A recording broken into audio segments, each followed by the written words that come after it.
Heavenly King, Comforter, Spirit of truth, who art everywhere present, and fillest all things, treasury of good gifts, and giver of life, come and abide in us, and cleanse us of all impurity, and save our souls, O good one.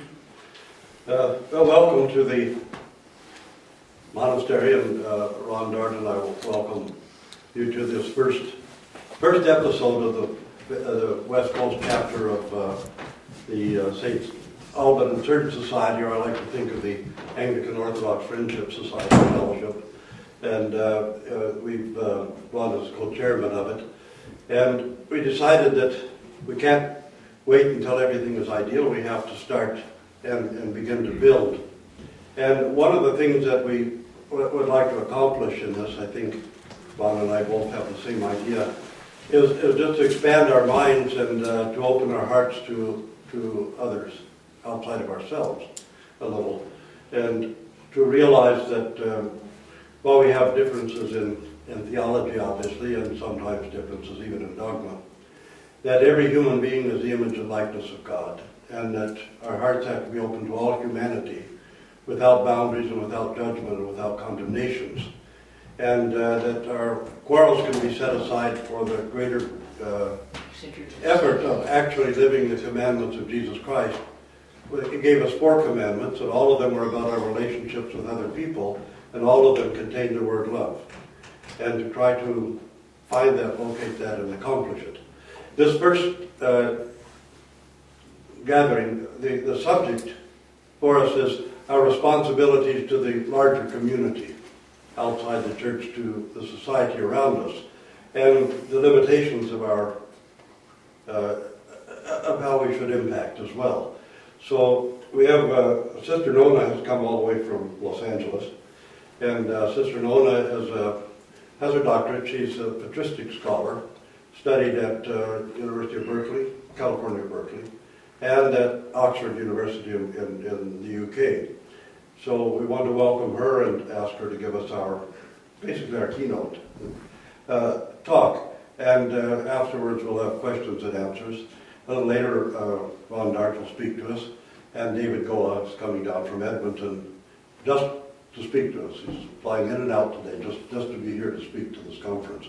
So we'll try to cover your questions as well. And the questions and answers, the questions are very valuable. The question and answer period are the better part of any kind of gathering or conference. So I'll ask if you will actually think of things you would like to add, questions you would like to ask. And we'll let Sister Nona take over. She's named for the mother of St. Basil the Great and St. Gregory of Nyssa, I believe. So, or St. Gregory the theologian, you know. I'm sorry. And she brings not only the name but also patristic experience along with her. Thank you for inviting me. I have been involved for many years with the Fellowship of St. Alban&Serge in England, and have been to their annual conference several times. It's always been a time of friendship, of listening to one another, and of learning from one another in an atmosphere of mutual trust, and it's been a place where people could say what they wanted theologically in a safe atmosphere. So I'm thankful for that, and I hope that this fellowship will be planted here in the Vancouver area and will grow and flourish here with many conferences in the future by God's mercy. So I was asked to speak about the Church's responsibility to civil society according to the Church Fathers. And so I found a few examples about that, and that will be my topic for today. First of all, Pachomius in prison. In 312 AD, in Letopolis in Upper Egypt, a region that is up the Nile from Alexandria, that is south of the country, a youth named Pachomius, aged 20, was drafted into the Roman army. As was the custom in Egypt at the time, he and the other new recruits were first locked in a prison where they were tired, hungry, and frightened. Unlike prisoners in North America today, inmates in Roman prisons were not fed or cared for by the authorities. It was expected that their families or friends would come and provide them with food. Pachomius' relatives were not around, but on the first evening of his captivity, some people came from nearby to visit the conscripts and give them food and drink. Pachomius was surprised by this generosity, and he asked, "Why are these people so good to us when they do not know us?" His fellow inmates told him they are Christians. Pachomius never forgot this experience. He had grown up in a non-Christian home and had little or no knowledge of Christianity at the time. So he served for a year in the Roman army, and after his discharge returned to Upper Egypt and became a Christian and a monk. He first learned monastic life from some solitaries, then started a small community, but after that he emerged as a pioneer of Cenobitic monasticism and presided over a federation of large communities. He applied what he knew from his early experience in the army to community life, and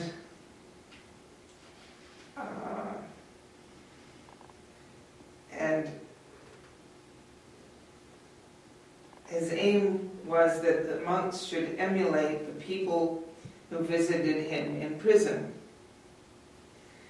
According to William Harmless, quote, his vocation was to reach out to the whole of humanity, to unite by reconciling the human race to God, and to do so by humble service.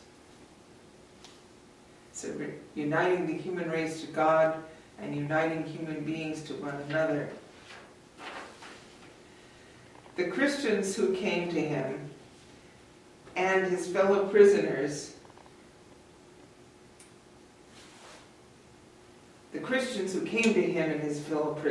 were reaching out to a part of civil society outside the boundaries of the church.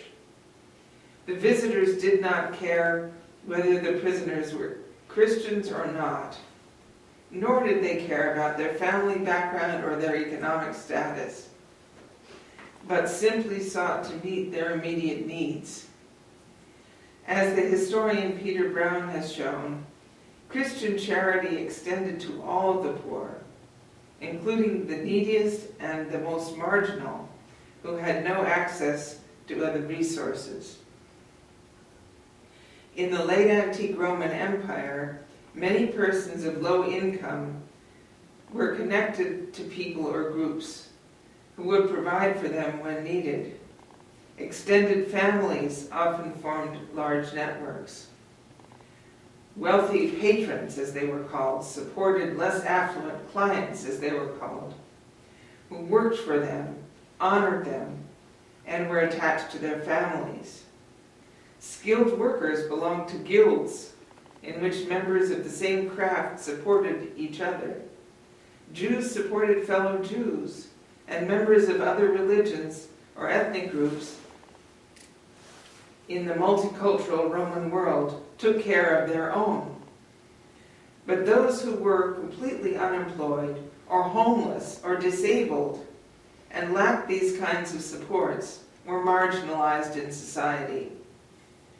Christians not only cared for their material needs, together with those of others, but also gave them a status, however low, recognizing and honoring them as fully human. This new status gave them a place in their social world. Pachomius was not destitute. He came from a moderately prosperous family, but he did suffer as an Egyptian drafted by the army of the foreign power that ruled his country. At the time, he had no connection with the Christian community. Their aim was not to evangelize the conscripts, at least not explicitly, only to visit and feed them. Pachomius had to ask his fellow recruits who they were. Their charity did not have any other aim except to supply the needs of the imprisoned. Yet, as with Pachomius, the charitable works of Christians sometimes did undoubtedly spread the gospel. But their immediate purpose was to reach out as human to human to all members of a society divided into numerous strata and ethnic or cultural groups. Pachomius' experience shows how the early church recognized itself as having responsibilities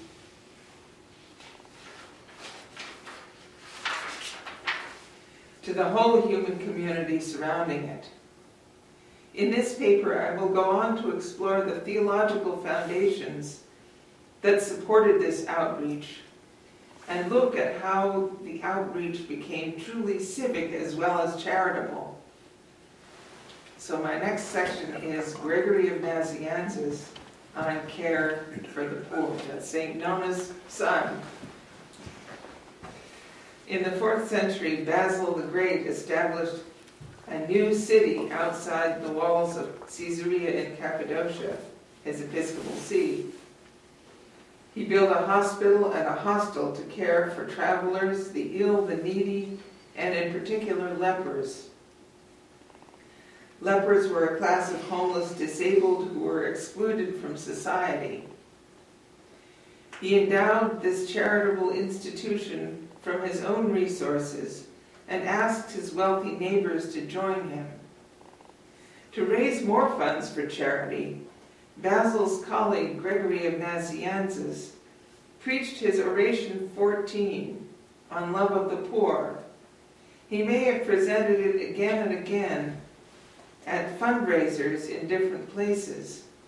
It is a long sermon filled with passionate advocacy and profound theological reflection. We cannot study all of it here, but I would like to focus on one section where he speaks of God's creation of humankind as grounding human equality. Gregory exhorts his Christian congregation to imitate God's approach as creator, and I quote, "Let us imitate God's highest and first law, which makes the rain fall on the just and the sinners, and makes the sun rise equally on all." Matthew 5:45. He has spread out the unsettled land for everyone on earth, with springs and rivers and forests. He provides aid for the winged species, air for the winged species, and water for all those whose life is spent there. He lavishes the basic supports of life ungrudgingly on all, not putting them under the power of force or the limits of law or the divisions of geographical boundaries, but sets them forth as the rich and common possessions of all, not in any way lessened for this reason. Gregory contrasts God's lavish generosity toward Earth's ecosystem and its animals with the constraints imposed in human society by coercion, legal restrictions, and the boundaries that define ownership. The text then explains how human greed has produced hoarding and unwillingness to share, and concludes that economic and social inequalities came to humans through human, not divine, activity, and occurred later than what God originally created. I quote again, "The things we call poverty and riches, freedom and slavery, and other similar names, are themselves only later acquisitions of the human race, and are like a kind of common disease that attacks us along with sin and is a symptom of it. From the beginning, however, as the Lord says, it was not so." That's Matthew 19:8. I'm going to come back later to discuss what he means by quoting Matthew 19:8 here. From the beginning, however, it was not so. The one who created the human person in the beginning made him free and able to determine his own behavior, subject only to the law he had commanded, and rich in the luxury of paradise. And God willed to bestow this freedom on the rest of the human race as well, through the single seed of our first ancestor, that is Adam. Freedom and riches consisted simply in obeying the commandments, while true poverty and slavery came through their transgression.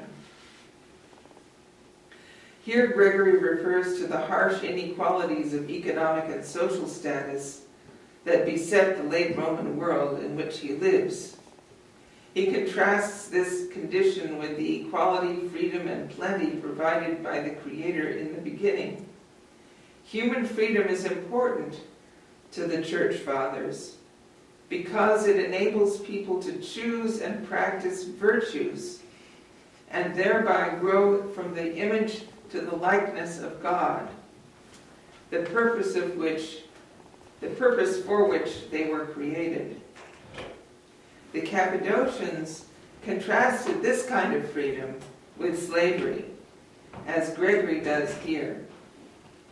He just mentions this important point in passing, but his colleague Gregory of Nyssa reasons in his fourth homily on Ecclesiastes that the human creation, he reasons from the human creation to a powerful theological critique of the whole institution of slavery. And I've discussed that elsewhere. I'm not going to go into it here unless it comes up later. Gregory Nazianzen's citation of Matthew 19:8 to support his position here is intriguing. Jesus says, "From the beginning it was not so," in the context of a discussion with Pharisees who have asked him whether it is lawful for a man to divorce his wife for any reason. Our Lord cites Genesis 1 and concludes that husband and wife are no longer two but one flesh. Therefore, what God has joined together, let no one separate. The Pharisees then object, citing Moses as legislating divorce through a certificate of dismissal. Jesus' response is to refer back to Genesis, saying, "In the beginning it was not so." So he is contrasting God's original intention and creative work with the later rules of human society, even those of Moses, whose practices the Pharisees studied and followed. In the text cited above, Gregory makes the same kind of contrast between the original creation and the society of his own time, beset by poverty and slavery. He is known to have been appreciative of women, including those who were married, as well as nuns. So the connection he makes here may suggest that he also included with the poor and marginalized wives divorced by their husbands and left without means of support.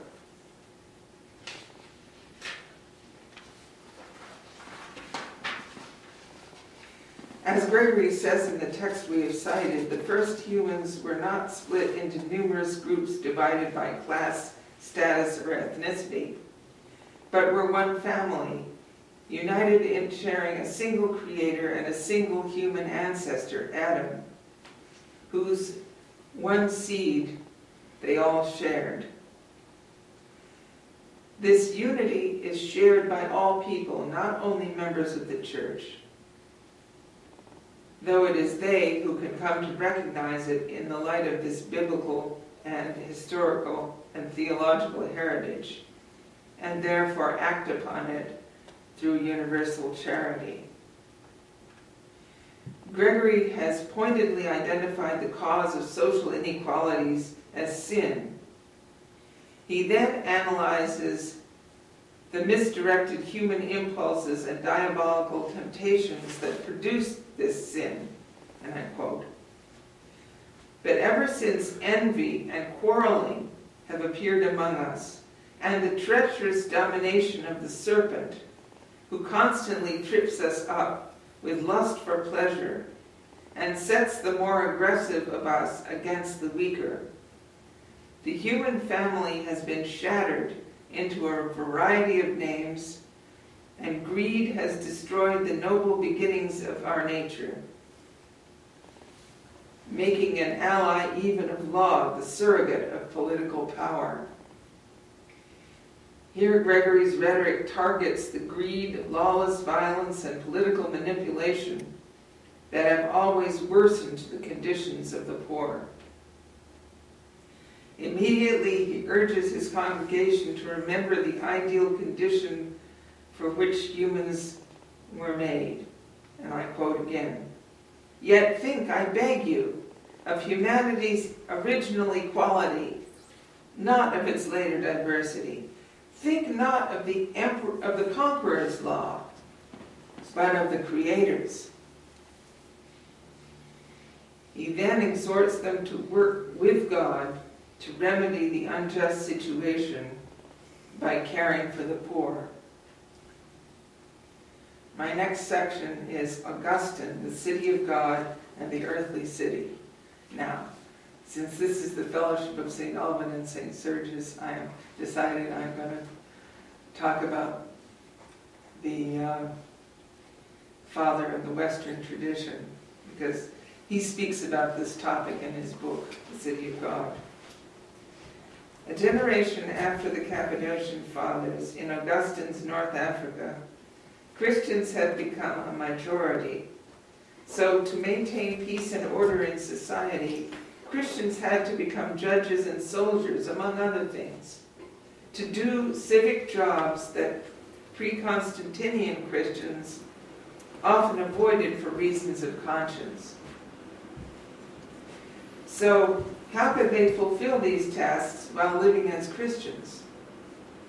Augustine's historical circumstances confronted him with many questions about the relationships between church and civil society, and in an effort to answer them, he wrote a monumental work, The City of God. Book 19 of this work is devoted to the specific issue of how Christians can participate in the life of the secular or non-Christian society. In this context, we will only have time to examine small parts of it. Under Roman law, judges were sometimes required to have witnesses tortured in order to obtain evidence. Augustine considers the anguished dilemmas which such a judge might face, and I quote, "Those who pronounce judgments cannot discern the consciences of those whom they judge, and are therefore frequently compelled to torture innocent witnesses to discover the truth concerning the crimes of other men." Moreover, what is to be said of torturing the accused man himself to discover whether he is guilty? He is tortured even if he is innocent, and for a doubtful crime, he suffers a punishment far from doubtful. Not because he was proven to have committed it, but because he is not known that he did not commit it. And thus, the ignorance of the judge is a calamity for the innocent. Augustine then notes that a defendant may plead guilty under torture to escape further pain, when in fact he is innocent. And as a result, he is executed. So Augustine concludes the judge, quote, has both tortured an innocent man in order to learn the truth, and put him to death without learning it. If such darkness exists in social life, Augustine then asks himself, will a wise judge sit on the bench, or will he not dare to do so? Augustine's immediate answer is startling and quite significant. Clearly he will, says Augustine, for human society, which he thinks it wicked to forsake, constrains him and draws him to this office. How can a Christian in conscience undertake this kind of judicial task? Augustine replies, he does not consider these many great evils to be sins, for the wise judge does not do these things because of any will to do harm, but by the necessity of his ignorance and by the necessity of judging, which human society compels him to do. Thus the Christian judge reaches beyond the boundaries of the church to serve civil society, and he serves it as best he can, according to that society's rules, which clearly differed from the church's rules. As another example, let us consider Augustine's relationship with his correspondent Boniface, a general and a career soldier. Now this Boniface was not the same thing as Saint Boniface or Pope Boniface. It was a different guy. In 418, after serving in various parts of Egypt, Boniface was sent to North Africa, where he met Augustine. In 420, his wife died, and he thought of becoming a monk. Augustine was a monk and usually encouraged new monastic vocations. But this time, he made a long journey to visit Boniface and persuade him not to do so. North Africa's security was threatened from several directions, and effective generals were badly needed to keep the peace. Yet he counseled the soldier to live like a monk by practicing poverty, justice, and celibacy. This would have meant giving up his hopes for further career advancement. In the Roman world, that's just the way it worked. In time, he chose to ignore Augustine's advice and live according to Rome's social rules. He became de facto ruler of North Africa in 423. He married a rich heiress and visited the court in Rome to gain political support. Then, in 426, he was officially appointed the military ruler of North Africa. His relations with the church had always been questionable because the Germanic soldiers who served under him were Arians, and he cooperated with them. And his military policies did not effectively protect the province from the coming Vandal invasion. Augustine ended his support for him in 427 or 428. Thus, although Augustine had hoped that Boniface would serve civil society well as a Christian, In the end, he was disappointed. The general's commitment to the church was not strong enough to sustain a vocation to reach out in a Christian way to the society in which he lived. At the high levels of Roman military service and government, social values were too different from Christian values. Boniface could not in practice hold on to both worlds. He had to choose one over the other, and from Augustine's point of view, he made the wrong choice. It would have been difficult for him to do otherwise. In his book on the City of God, Augustine distinguishes between two societies, each with a different goal. The City of God is the church, in which people are motivated by love for God and neighbor, and their goal is eternal life shared with God and with one another. The earthly city is concerned only with this life, with oneself. Personal needs and comforts are the goal. Yet peace and prosperity in this world help towards the goals of both cities. They enable the church to turn its attention toward heavenly realities, as well as allowing each member of the earthly city to pursue personal well-being here and now. So, according to Augustine, although their ultimate outcomes will diverge, the two societies, ecclesial and secular, can and should work together in the present to pursue what he calls earthly peace, that is, peace, prosperity, and human flourishing. This overlap in short-term goals provides the space within which the church has the opportunity and the obligation to reach out to secular civil society.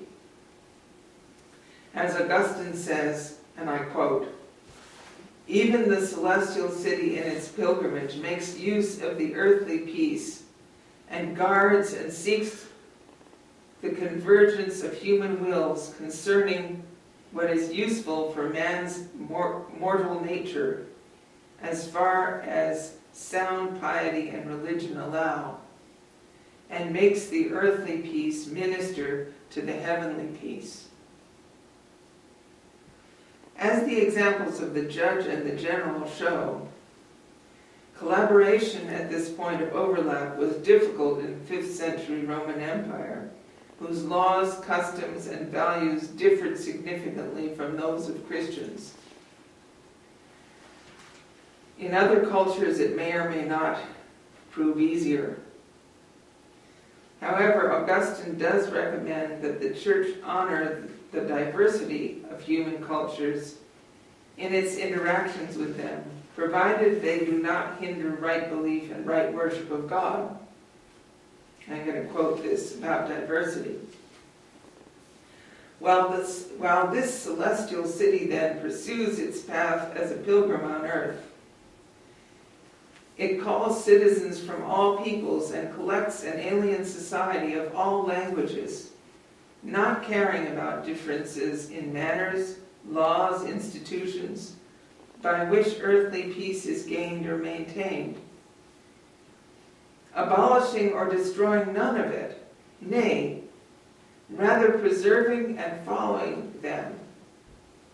For however diverse they may be among various nations, their aim is one and the same end, earthly peace, as long as that religion which teaches the obligation to worship one most high and true God is not impeded. Thus, as people of all cultures are welcomed into the church, they can keep their own cultures, so long as these cultures do not interfere with ecclesial doctrine, worship, or ethics.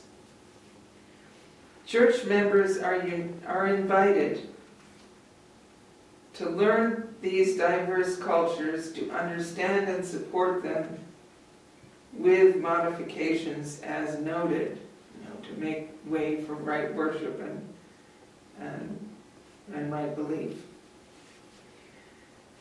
Church people are likewise called to reach out into the cultures that surround them and to work with others in the pursuit of earthly peace broadly understood. Such collaborative work includes charity, but also engagement with civil society. My concluding section is about human unity and ecclesial unity. Augustine argues that Christians should take part in civic life because the human community is united in its need for earthly peace, for order and human flourishing.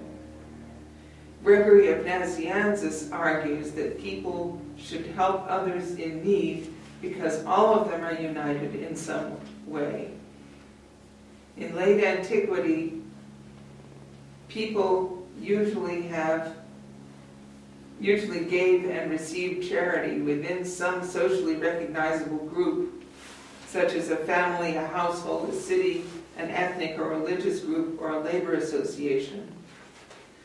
To extend the bonds of mutual charity to everybody, Gregory had to show what everybody has in common. He shows that all share a common creator, and all share family ties with Adam, their common ancestor. While these bonds unite all people, there are closer but less universal bonds that join members of the church in Jesus Christ and in the Holy Spirit. In another passage of Oration 14, this is a little bit later than the passages I read above,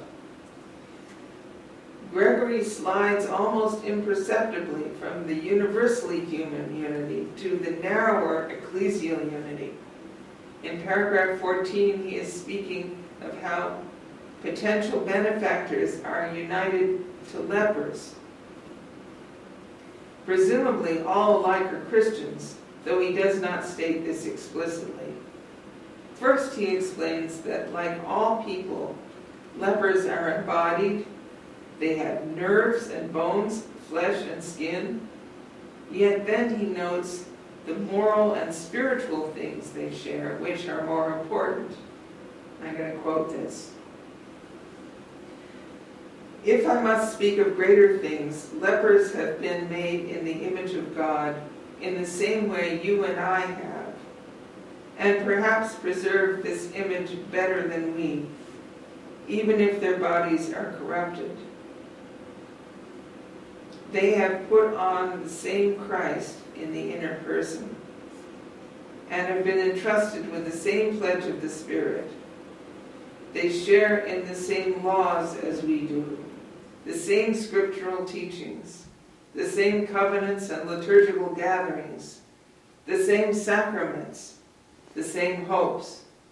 Christ died for them as he did for us, taking away the sins of the whole world. They are heirs with us of the life to come, even if they have missed out on a great deal of life here on earth. They have been buried together with Christ and have risen with him. If they suffer with him, it is so that they may share in his glory. End quote. The first spiritual reality on this list, being made in the image of God, is an important feature all people share, as I have shown elsewhere. That is in my book, God's Many Splendid Image. The divine image imprints all humans with a royal dignity. According to the Greek fathers, this dignity belonged also to people who were despised in the society of their time. People who were despised in late antiquity, such as women, slaves, and lepers. The divine image made them worthy of respect and of any charitable care they needed. Like sharing a common creator and a common human ancestor, the Imago Dei binds all together precisely as human. However, the other spiritual endowments Gregory lists in this text belong to the church, to Christians alone, as far as we know. So according to the fathers, sharing these things does not ground the connection between the church and civil society, at least not directly. Yet some contemporary Orthodox theologians would consider going further. Many have repeated the saying, "We know where the church is, we do not know where the church is not." This means that there are probably people beyond the boundaries we know, or that in civil society, out there in civil society, who really belong to Christ now, or who may come to Him sometime in the future.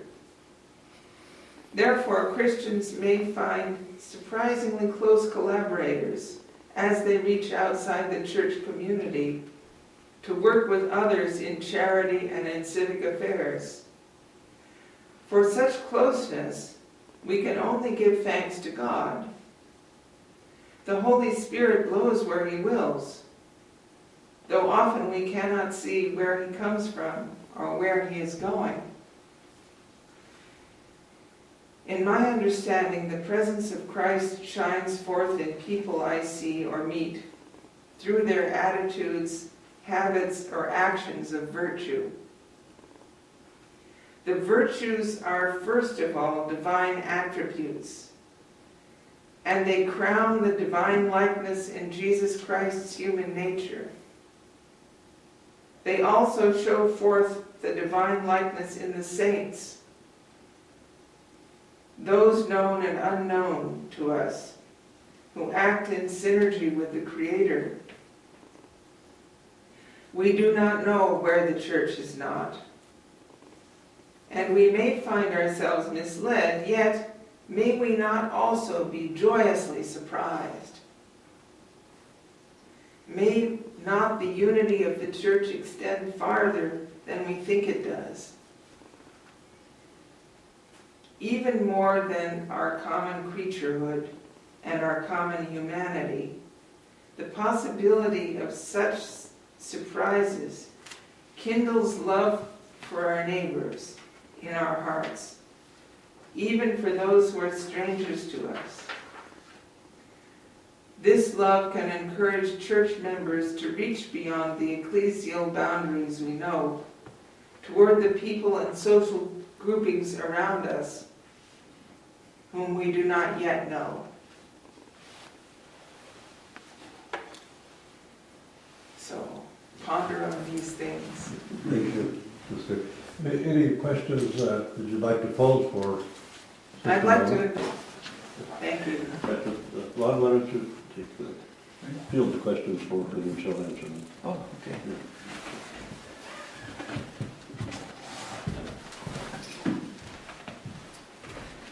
Does anyone have questions for Sister Nona? Yeah, Father Michael? I'm curious, there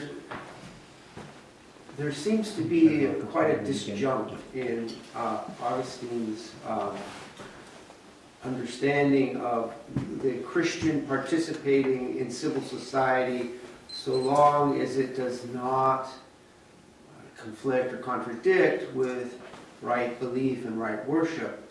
But I guess I don't see how torture doesn't conflict with right worship and right belief. How did he reconcile that? Well, the short answer is with difficulty.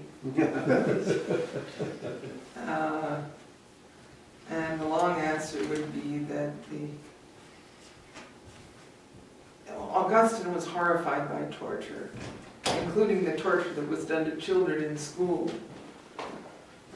He talks about this in his Confessions. But it was a different culture from what we have today, and I think the Roman culture was less horrified by torture than we are.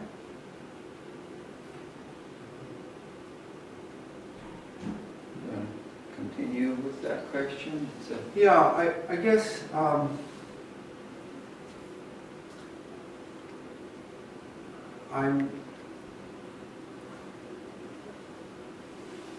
I guess for me the two city vision creates more problems than it solves, and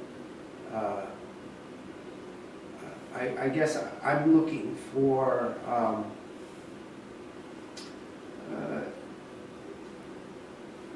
some way to understand how a devout Christian might participate in secular society, because it's such a complicated thing, because even in the church is full of human beings who are quite violent in various ways. Yes. And so, on one hand, there's not that much difference, except for perhaps the church, on one level, condemns the violence it finds in itself. But I'm still trying to work on that. I don't know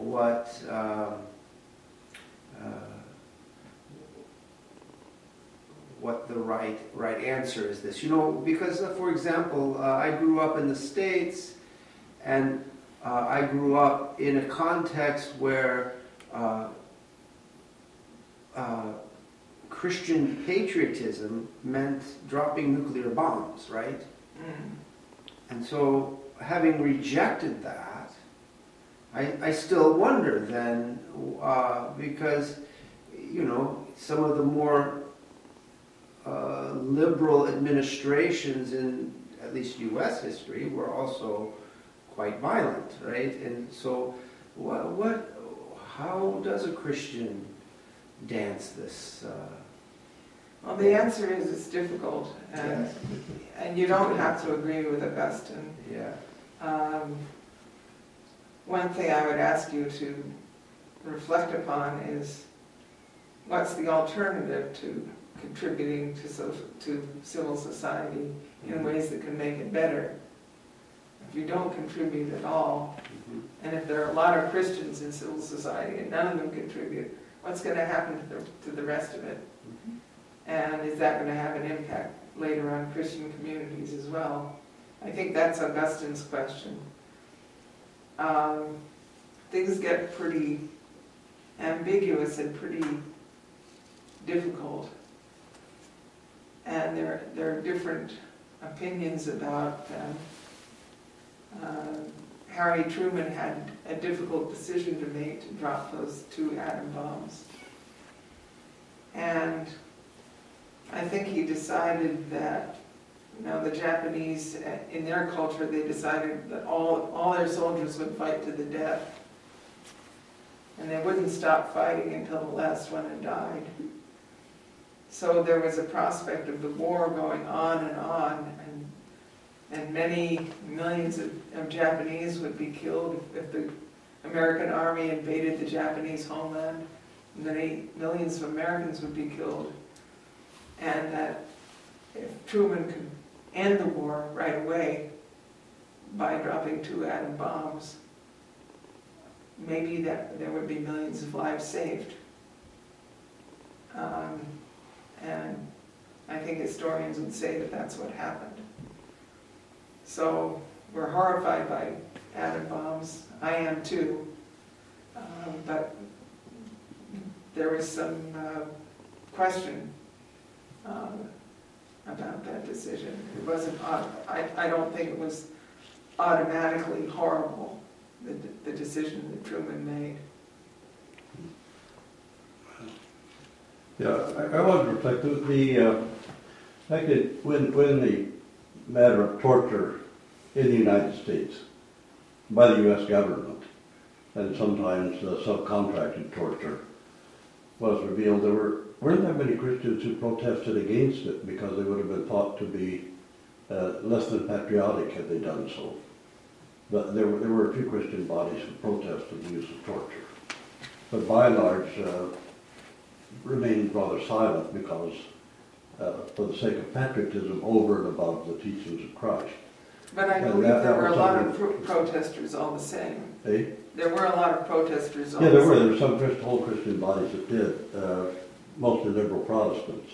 But in general, there wasn't that kind of protest among the mainline bodies in it. We didn't see that. But, that's one of those conflicts we have between patriotism and the faith. When we bind the two together as one. When you dance with Caesar, Caesar always leads. And it seems to me that one can go a little bit too far with participating in the political system. You're right. But I suppose then the question I would ask, which I think Augustine would ask too, is are there some ways that Christians can participate in the political system and in civil service that would benefit society as a whole, including the church? Yeah. Can we find ways of doing it? Oh, I just it seems like the principle, like you were talking about the atom bombs, and like it was doing the most good. That's like a very utilitarian principle, and not necessarily in line with Christian values or beliefs. But to me, it seems like to participate in society at that level, you're not doing more harm, or you're not doing more good than harm, because you're undermining your own beliefs. So not only are you may be lessening the evil or the bad at the beginning, but because you've contradicted those beliefs, you've also undermined them, which may in fact end up doing more harm than good.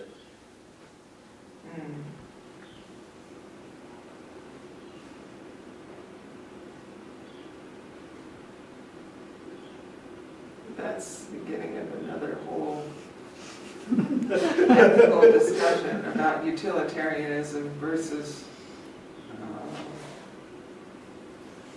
deontological, or whatever is the alternative to utilitarianism.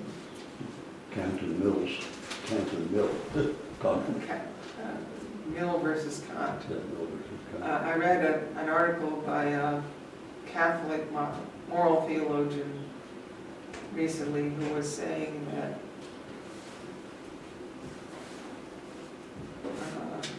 Barack Obama's policies, including his healthcare policies, would result in fewer abortions than Romney's policies would, even though Romney was the one who was supposedly pro-life.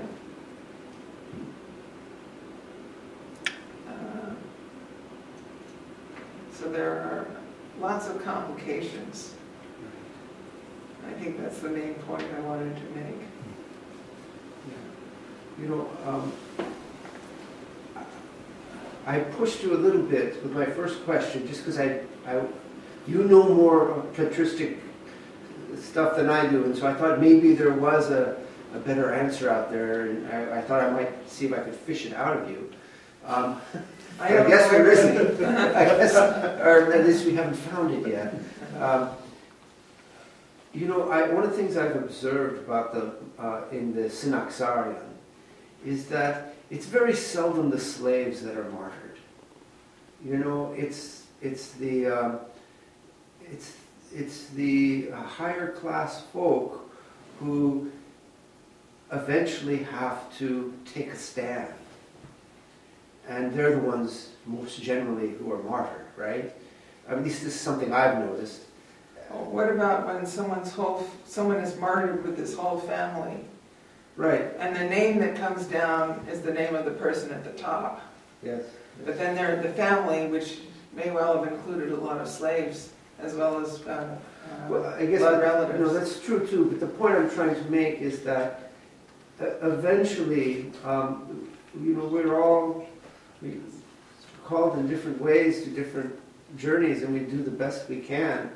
But sooner or later, we have to make a stand, and whether our position in society is so insignificant that our stand doesn't really draw enough attention to to make the newspapers, so to speak, to cause any kind of much of a reaction, or whether we are, the whip of the Washington State Assembly there, who's a devout Orthodox Christian, and when he makes a stand, it makes the newspapers and people get upset. Not that one's better or higher than the other necessarily, but I guess, There's a difference between the saints who are in the Synaxarion and the saints who are in heaven with God. Yeah. It's troubling and it seems like as we move forward in history, the saints, the people who are named as saints, are more and more clerical and more male. Yeah. And none of the saints of North America is female. Well, maybe Olga. Olga, if she's been canonized yet. Yeah, well, only the Russians canonize, the rest of us don't. The Greeks and Arabs and Serbs, we don't canonize. It's done by the will of the people. Only the Russians have canonization. So there should be some way local veneration that people who are not male clerics are able to be recognized as saints, because I'm sure there have been some. The Romans just recognized a native woman. Katharina Terkawida was the name. Yeah, well, that's why St. Herman was entered in the calendar by the veneration of the people. The Russians, of course, have a canonization, the rest of us don't. Right, yes. The Antiochians don't have. They have a similar thing with the Antiochians. The people. I just think any more questions then related directly to the topic in terms of particularly Augustine's dilemma, because you have one choice always when faith engages the public square. You don't engage the public square. It's like the Essenes, they retreat from society. Some of the early desert mothers and fathers, they retreated. Some of the first generation Anabaptists, they retreated from society. And they kept their purity, but the price they paid for that purity was being disengaged from the larger public issues that people have to grapple with. Once you move in and try and apply faith ethics to the larger economic, social, military, political questions, this is what I think the dilemma that Augustine was raising in the City of God. Did he do it perfectly? No. The issue of, obviously, torture, just war theory that Augustine articulated, he's been obviously taken to the dock on that, and there's a whole other range. But not to engage the issues is not to understand the nature of faith in its bigger sense. But to engage the issues is where the complications come in. Do you think it would be a good topic for another conference? Oh, I think it's very important. I think it is an important question, because very often we look at the Western doctrine of atonement as being a source of violence or justification of violence. And I mean, that's been done by several scholars. Mm-hmm. So maybe we should undertake the question in a full-fledged way somehow at one of our conferences. So that's, anyway, thank you, sister, for coming to us and from such a Thank great you for distance having me. and I presenting welcome, for us. yeah. I appreciate your hospitality. Thank you. Well,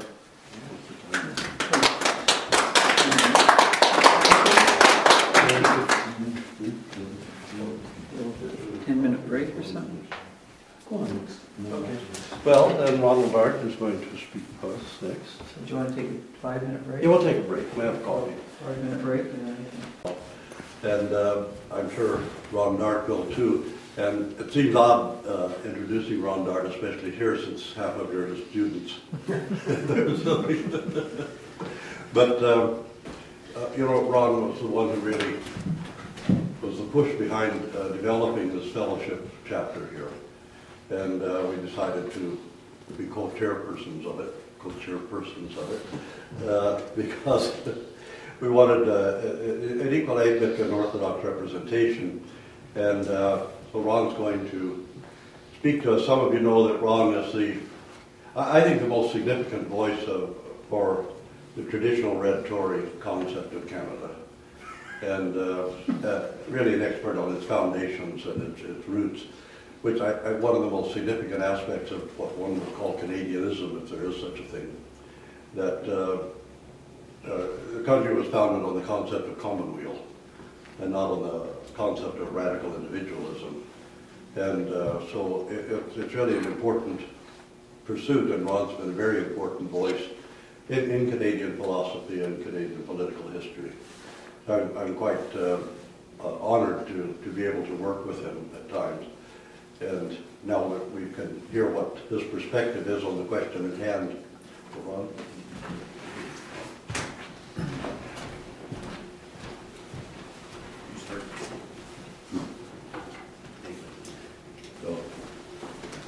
I think what I'll do is, first of all, give you a bit of a feel for the Society of St. Albans and St. Sergius, because the theme of the today is really the social responsibilities of faith.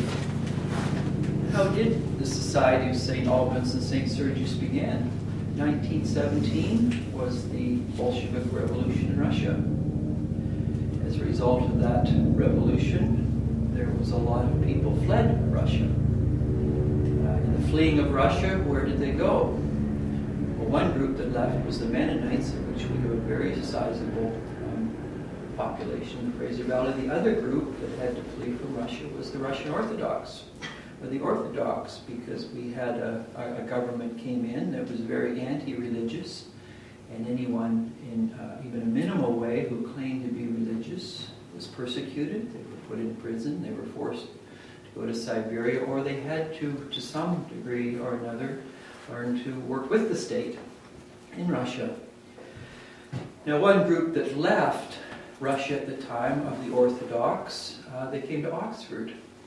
And in the 1920s, well, one group went to Paris, and another group went to Oxford, and others spread out in different areas. But the group that came to Oxford in England, Nicholas Zernoff was one of the key figures in this in the 1920s. He was the founder of the Society of St. Alban and St. Sergius. And I encountered this organization when I was doing my MA, my first MA at Regent College. My advisor was Jim Houston, who had taught at Oxford in geography. He held the chair in Oxford in geography. But from 1947 to 1953, he lived with Nicholas Zernoff. And so we talked often of the origins of Society of St. Alban and St. Sergius. And the other member of that trinity was C.S. Lewis. C.S. Lewis was very active with the Society of St. Alban and St. Sergius, and he published in Sobernost. Many, of course, know C.S. Lewis more in the West because of his more popular Chronicles of Narnia and other books. But he, Jim Houston, and Nicholas Zernoff were three very important figures in the Society of St. Alban and St. Sergius. Jim is still living. He's in his 90s now. But when I was doing my MA with him on John Cassian, who was very much a bridge between the East and the West at that time, we talked quite a bit about the Russian Orthodox who had come to England, those who had gone to Paris, and then many who came over to Poland, St. Vladimir's, and OCA, Orthodox Church of America. So in bringing sort of the Canadian incarnation of that, it's a story for me that goes back to the 70s, and it goes back for Jim Houston to the 1940s, and so there's a line here that continues. And I got an interesting email just the other day. There's a group now on the island that wants to form a society, St. Albans and St. Sergius. There's some very good dialogue going on between Anglicans and Orthodox now on the island, and they'd like to start something up. So maybe we're beginning something on the West Coast that hopefully will bear some fruit for the rest of Canada. And often we plant small seeds in the soil of time, and as time unfolds, the plant grows and emerges. So, Society of St. Albans and St. Sergius, it has quite a history, and it's good to see that some of the seeds of that now being planted in the soil of Canada. Now, I'm coming at this obviously from an Anglican perspective, and the Society is about Anglican Orthodox dialogue. One of the periods of time we often think of in the West is the Reformation. And the English church in the Reformation took a very different tack than the what we call the Continental Reformation, the Lutheran, the Reformed, and the Anabaptist. The Anglican tradition attempted to be thoroughly Catholic, but not Roman, thoroughly Reformed, but not schismatic. And the way it did that was by grounding itself in the mothers and the fathers of the church. And particularly the Catholic wing of Anglicanism is thoroughly immersed in the patristic tradition of both the East and the West.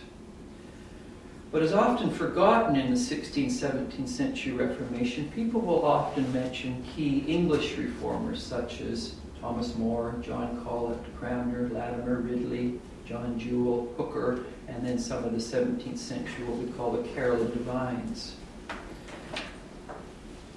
A very important element of the 16th, 17th century Reformation was Erasmus of Rotterdam. For those coming from an Orthodox perspective, the connection between Erasmus and Orthodoxy is significant because it was Erasmus who brought the liturgy of St. John Chrysostom into the West, and he translated it. And so there is this very close connection between Erasmus's work on the Eastern and Western Fathers, and particularly John Chrysostom, who Erasmus had a great deal of affinity for because of his public activities and witness, to the point where he confronted the state again and again, and he faced the consequences for doing so. So he, like Augustine, was quite willing to engage the magistrates, the emperor and the empress, but he was willing to draw the line in the sand in a way at times Augustine would assimilate a little more to power. And we'll look at some of this. Erasmus was considered probably the most significant peacemaker in 16th century Europe. He was called the literary primate of the 16th century. When religious wars were erupting on the island, on the continent, between Luther and the Roman Catholics, between Calvin and Luther, between the Anabaptists and the Lutherans and the Reformed. And there was immense correspondence going on between those on the continent in England. And Cranmer, as he was thinking through a new liturgy for the Church of England, was interacting constantly with Calvin and Luther, and because he often wouldn't go down their direction, there's some fascinating correspondence between them, and they would push him hard. But key works in Cranmer's library is the works of Erasmus.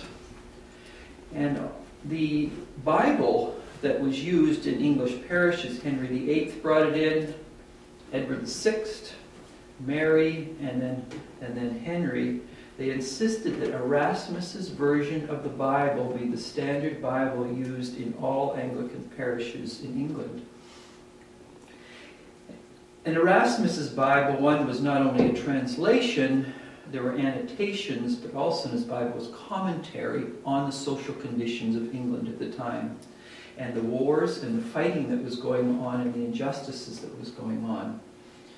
Erasmus, again and again, in terms of his understanding of faith and public responsibility, he was at the forefront of critiquing the Roman Catholic Church, and particularly its warlike tendencies in the 16th century, to the point he wrote one of his colloquies called Julius Exclusius, in which he argues when the Pope, who in the Roman Catholic tradition is seen as the vicar of Christ, ends his earthly pilgrimage and goes to the gates that he must enter, Peter confronts him.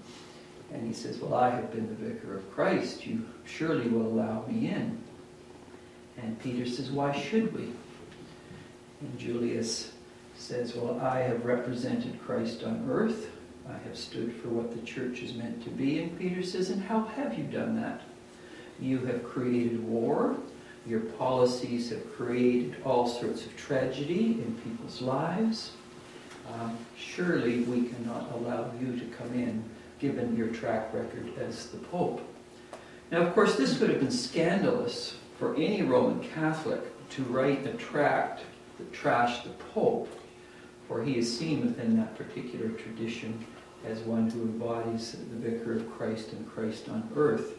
But here you have Erasmus dealing with the war-peace issue, and he does it again and again in his adages, in his colloquies, and he was the preeminent figure in 16th century Europe in terms of the public responsibilities of the church as being an active peacemaker in a period of time in which war was the dominant motif, not only ecclesially, but politically and militarily. And so, as I said, the moderate Reformation of England, although not perfect, was to some degree shaped and defined by the important role of Erasmus. Where did Erasmus draw from? He dipped his bucket in two pronounced sources. One, his more radical read of the Bible, emphasizing the Beatitudes, the Sermon on the Mount, the book of James in terms of wealth and poverty, passages in Matthew where the goats and sheep are separated and how they have treated the outsider, the marginalized, the outcast. And so Erasmus, his particular interpretation of the Bible, he emphasized those passages which historically in large elements of the church had been ignored or marginalized. This so offended large elements of the Roman Catholic Church that he was very much placed on the margins, but they didn't know what to do with him because he was the preeminent scholar and activist of the 16th century.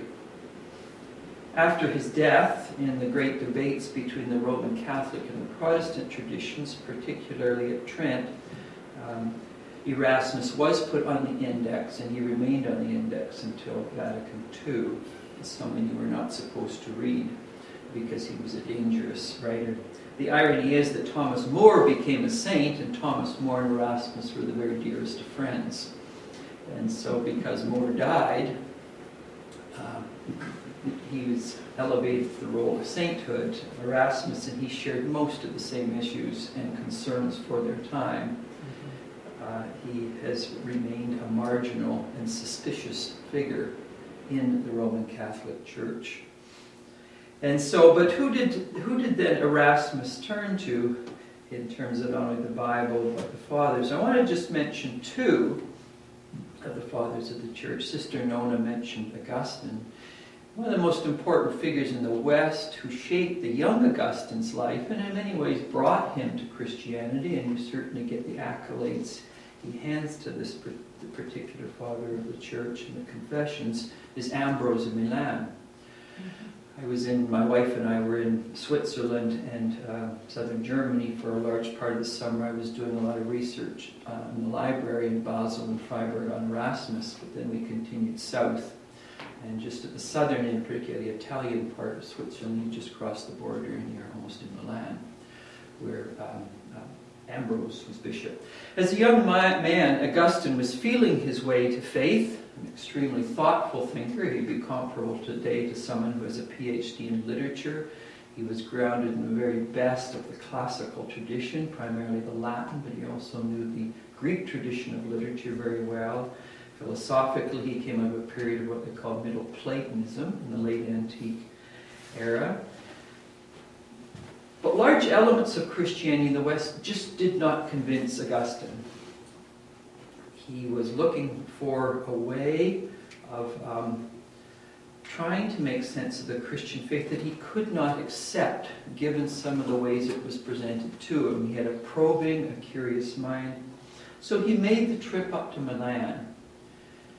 And the Bishop of Milan, Ambrose, he was probably, Milan in some ways was a far more significant place at that time in the West than was Rome. And Ambrose from the cathedral in Milan spoke eloquently, insightfully about the faith. Not only his homilies from the lectern were powerful, convincing, but he applied the ethical public implications of faith to what was going on at that period of time. Augustine could not help but be aware of what was happening from Milan and the role the church was playing publicly. One of the significant events that took place around the period of time when Augustine was very drawn to Ambrose was the Emperor Theodosius.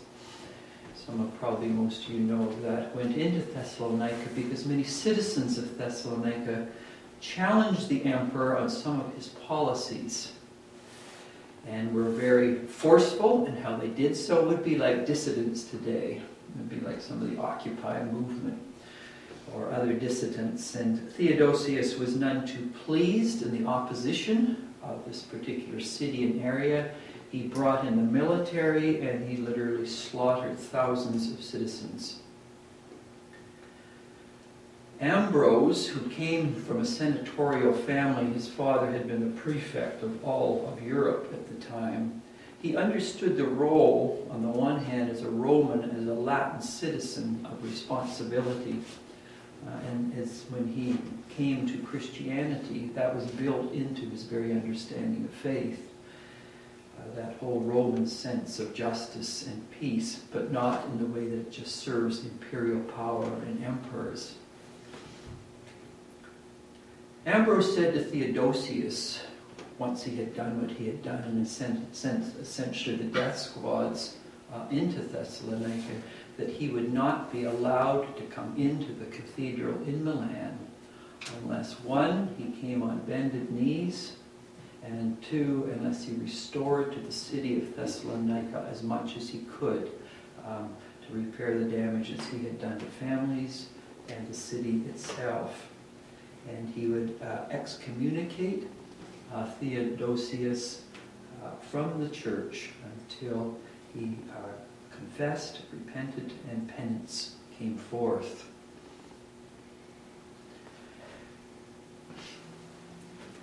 Here you see a situation where, in fact, Ambrose does not retreat from the public fray. In fact, he's engaged in the highest issues in the public fray, but a high ethical position of the church trumps realpolitik. And Ambrose refused in a context like this. There's many other stories that can be told about Ambrose of Milan and his work, in which you see someone refusing to go the retreatist direction, but engaging the public realm. He does it with the high ethics, what Christians are meant to stand for. Ambrose faced a great deal of opposition for his position, both from within the emperor and from within the church, but he stood steady and firm and did not flinch on this very, very important issue.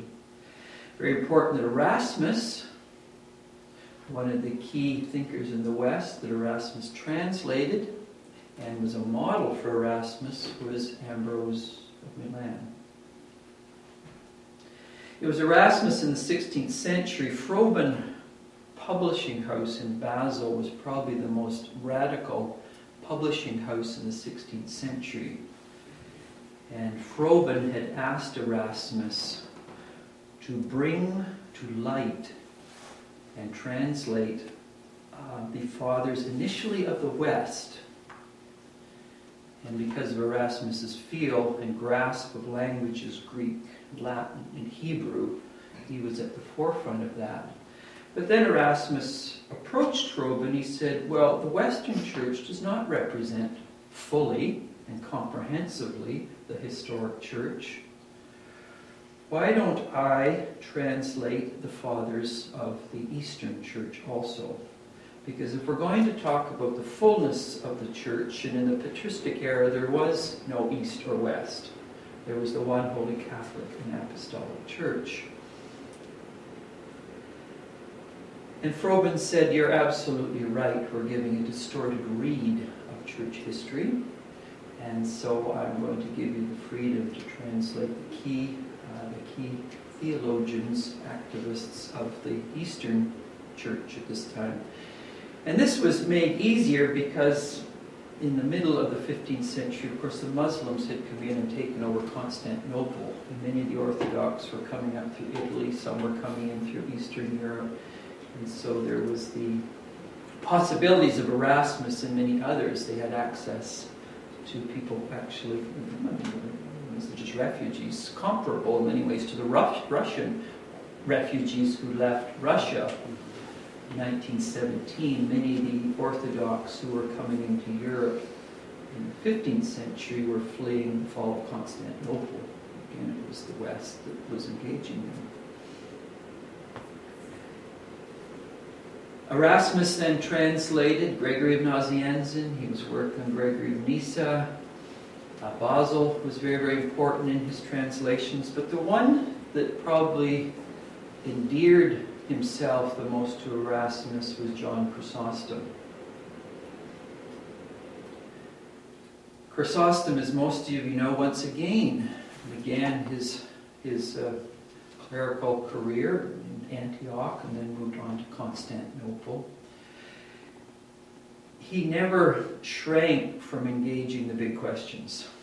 Again and again, Chrysostom confronted the emperor and the empress of Constantinople in terms of the way wealth was distributed or not distributed, the growing poor in Constantinople, the war machine of Constantinople. And he never flinched from asking the very responsible ethical questions of his time. And so this endeared Erasmus to Chrysostom because he saw in Chrysostom someone who was raising the same hard questions as he was in the 16th century and was facing the same opposition. Because Erasmus was attacked from two sides. He was attacked by the Roman Catholics because he would not take the party line, and he was attacked from Luther also because he wouldn't become Protestant.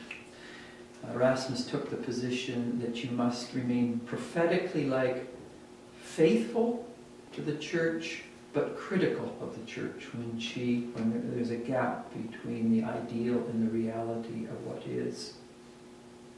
And so he lived in this very precarious place. Now Chrysostom was in exactly the same place, and eventually, as most of you know, he had to flee Constantinople.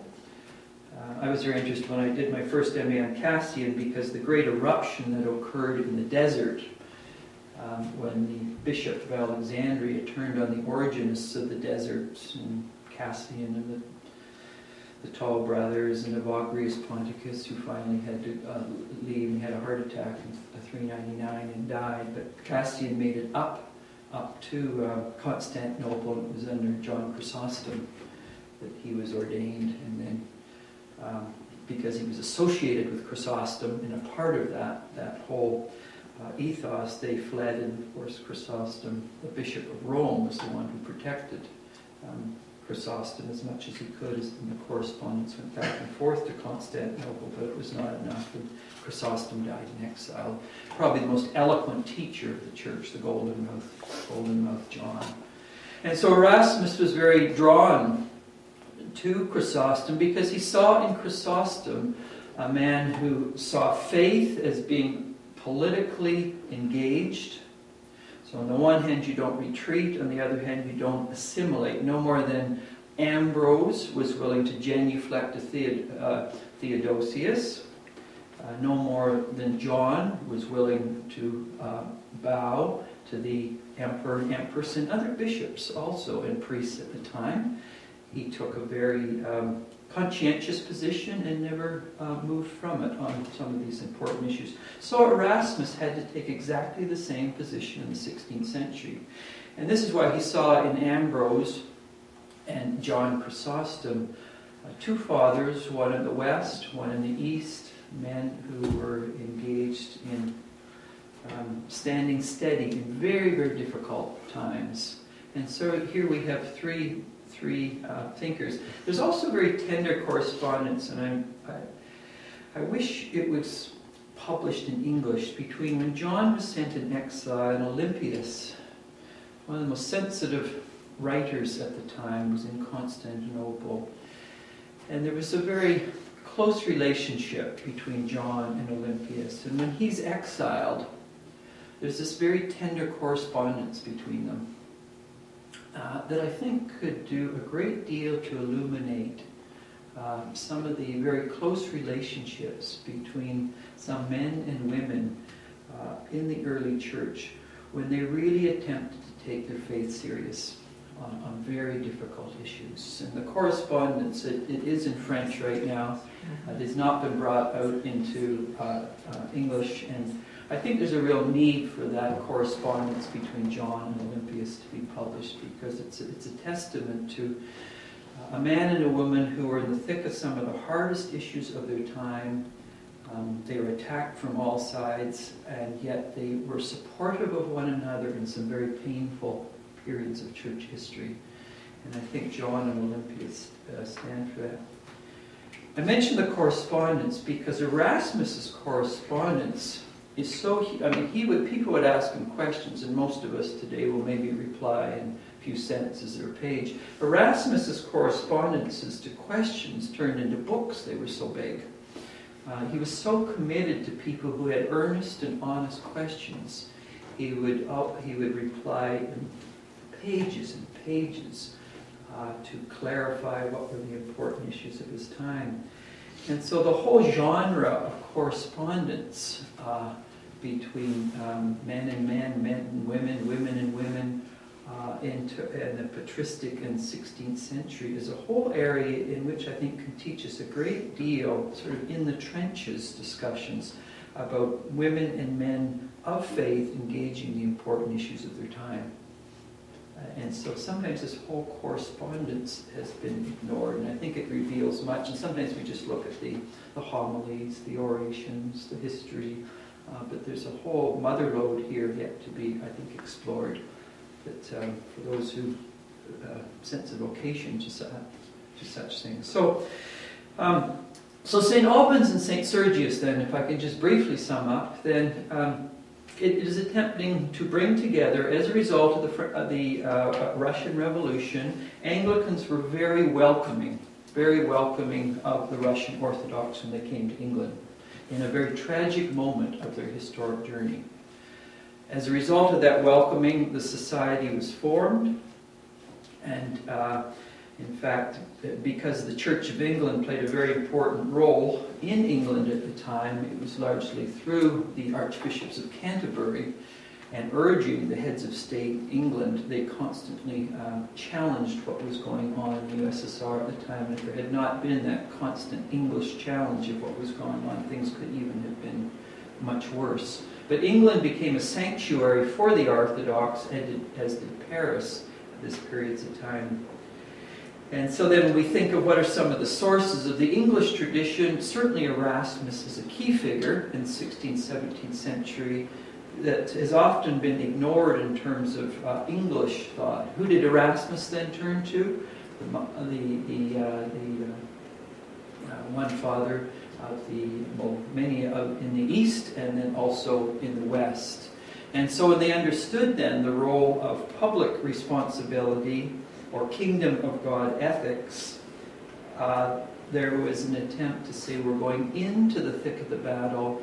There are areas where we can work with the state for the common good. There are areas, in fact, we have to compromise faith to work for the common good, and we will not do that.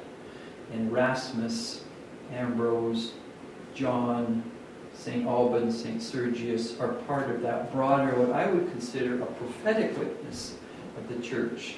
And some of you are with us in June when we brought Jim Forrest over with the Orthodox Peace Fellowship.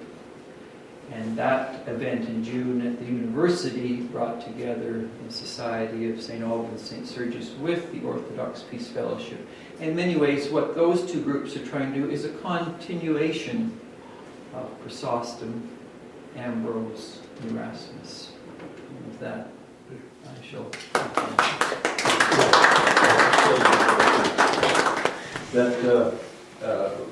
we have questions for Ron, and I'm supposed to point you and say who gets to ask.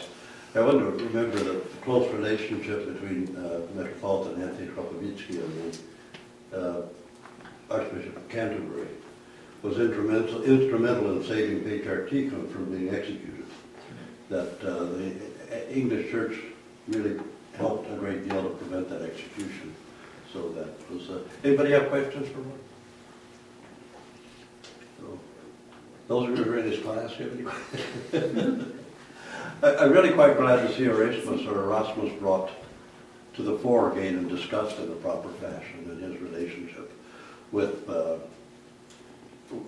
whole epoch that was taking place around him, and the fact that in him you could see this respect for Chrysostom and Ambrose, and I think that's very significant.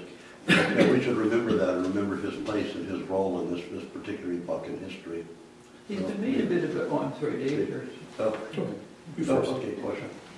I think your point about the correspondence is a really good point, because it's in my experience that moral and ethical knowledge is built through the sharing of personal experience in making decisions. And that leads me to my question is, you talked about no compromise versus compromise, and I'm wondering if that's ever possible, right? That in our engagement with this world, if we can ever live our life perfectly, right belief, right worship, that there's always some level of compromise, and that's why we need to share our experiences with each other so that we don't feel alone in that compromise, and then we can also envision other ways of being when we come across similar circumstances. Yeah, I think you're absolutely right. First of all, you're right about things will never be perfect. We live, as Steinbeck said, east of Eden, and that's our fate. But in that, between good, better, best, and bad, worse, worse, how do we find our ethical way in something like that? But yeah, and I think it's in that correspondence, either historic ones that we now have in archives, or people in a meaningful communal way interacting and trying to work through difficult ethical issues. And I think history gives us an archive or a mother lode by which we can see how the saints and women and men of the past have tried to live through very painful periods and remain faithful. And I think the correspondence, because what I have read of Olympias is letters to John, and there's a tenderness sometimes in Olympias that you don't get in John, who wants to, there's the ethical position I'm taking, or there's her soft heart. The pain she's experienced of a very close relationship, and it's being pulled apart because she doesn't know his condition. She had, the nuns particularly she was in many ways the abbess of quite a large group of women in Constantinople. And he had been the spiritual Abba, and she had been the spiritual Amma. And then this thing gets shredded because of political and a position he took. And I think it's in that correspondence you get a communal sharing of people who are vulnerable with very painful things as they're in the very eye of the hurricane. And so I think these letters that we can bring forth, it gives us a whole human, tender, vulnerable side of the journey of women and men who are in the thick of the fray. I've read some of those letters in English online, so you see. Yeah, what do you think of what you've read of them? What did I think about them? I appreciated them because you do get an insight into what their lives were like, right, and the context that they were making these decisions in, right, and the strong support they were for each other. Yeah, because fewer in English, but the bulk of them are still the bulk of them are in French. So those who read French, it's available. David. I'd like to hear you say more about this issue of compromise as well that our colleague raised here, and how that actually works itself out. But I was going to just query something. I remember, Johannes Staupitz is reputed to have said, the kind of spiritual father to Martin Luther, that, Brother Martin, you haven't said anything that Erasmus hasn't said better. The only difference is that he says it in Latin and you say it in German, and you create all this upheaval. So, I was wondering about, because I don't know this area, Luther's notion of two kingdoms and how that played itself out. Did Erasmus have that kind of a notion? Or did he put that together differently? Or another way to ask the question, I suppose, a more orthodox way to ask it. What was his sense of the presence of the kingdom of God within this world of ours, and the fullness coming to meet us from the future? And how does that play around, and whether you can say anything about Erasmus in this, but just in your own thinking, how does that play when it comes to thinking about public engagement? I think, first of all, Luther had a very similar view with certain tweaks to Augustine in terms of the two kingdoms. He So wasn't an Augustinian for nothing. Pardon me? He wasn't an Augustinian for nothing. No, I mean, he was an Augustinian, sure. And so there is affinities between the city of God and Luther's own writings as he breaks from the Roman Catholic Church, and then he has to engage serious issues in what's going on in his area at the time, peasants' revolts and a whole range of other things, and the role of the state in repressing them. I think for Erasmus, he lived in a very delicate tension because, as you say, he wrote in Latin mostly. I mean, for German, English, these were not his first languages. The universal language of Europe at the time was Latin, and he was a supreme Latinist in terms of a linguist. He couldn't be beaten in terms of a linguist and a writer. And he was writing about the problems of the Roman Catholic Church, probably about 1501, 1502. He's just pulling no punches. Of course, Luther doesn't come along almost 2 decades later, and something like that. What Erasmus does, and he's writing about the wealth and the poverty, the war, and the peace issues. You read Erasmus's writings, even his earliest major work, 1502, is a key work on that. Is he held the ideals high of Christendom, and he tended to work, of course, with the emperors and the empresses, okay, which would be like someone today being primarily concerned with heads of state, ministers of foreign policy. He dedicated his various translations to the Bible to the different emperors of Spain, France and England, places like this. So he was working at the very highest levels of where people held power, and in their holding of power, they could do good or they could do bad or they could do something in between. And this was his primary concern, was to be both someone who was a conscience to them, and he wrote his works on the education of princes and monarchs, of saying, to be, and quite different from Machiavelli and the Prince and people like this, if your vocation is to be a king or a monarch, this is how you should be treating your citizens. And so Erasmus tended to work at that level, at the highest levels of state, in trying to be a conscience, and particularly at a period of time of war, and saying, how can you claim to be a Christian monarch and be treating your citizens and people who are Christians in another state this way? This is bizarre. What's happening, in fact, is the state is becoming more important than the kingdom. And here you have Christians killing one another in terms of protecting their own state against another state. And so he raised the ante in terms of what was emerging in Europe as the nation states from the death of the Holy Roman Empire, and say, hold on, the church is higher than any state.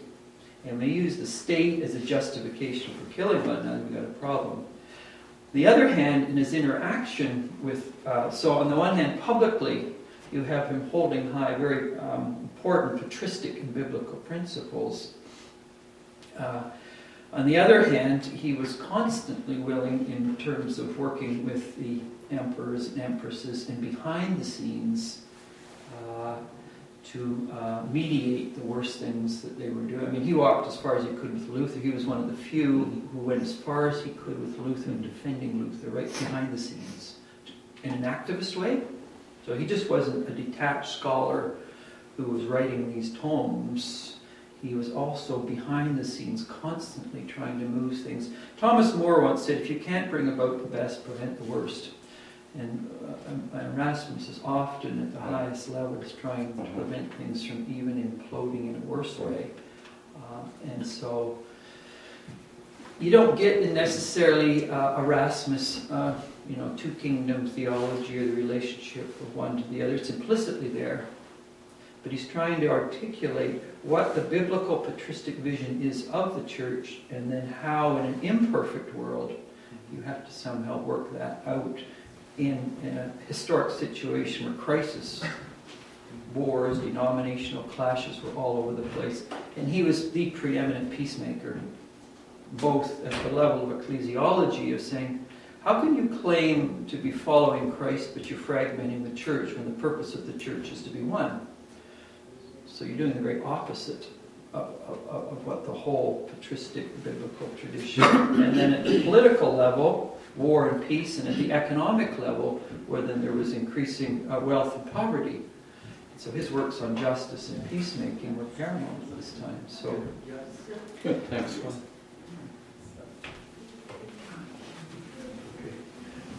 We have another question. Ladika's calling us down when he has lunch ready for us.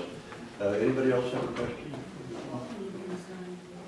I would just say, Erasmus is probably, even though probably the most important 16th century person, he's probably the greatest orphan in the 16th century.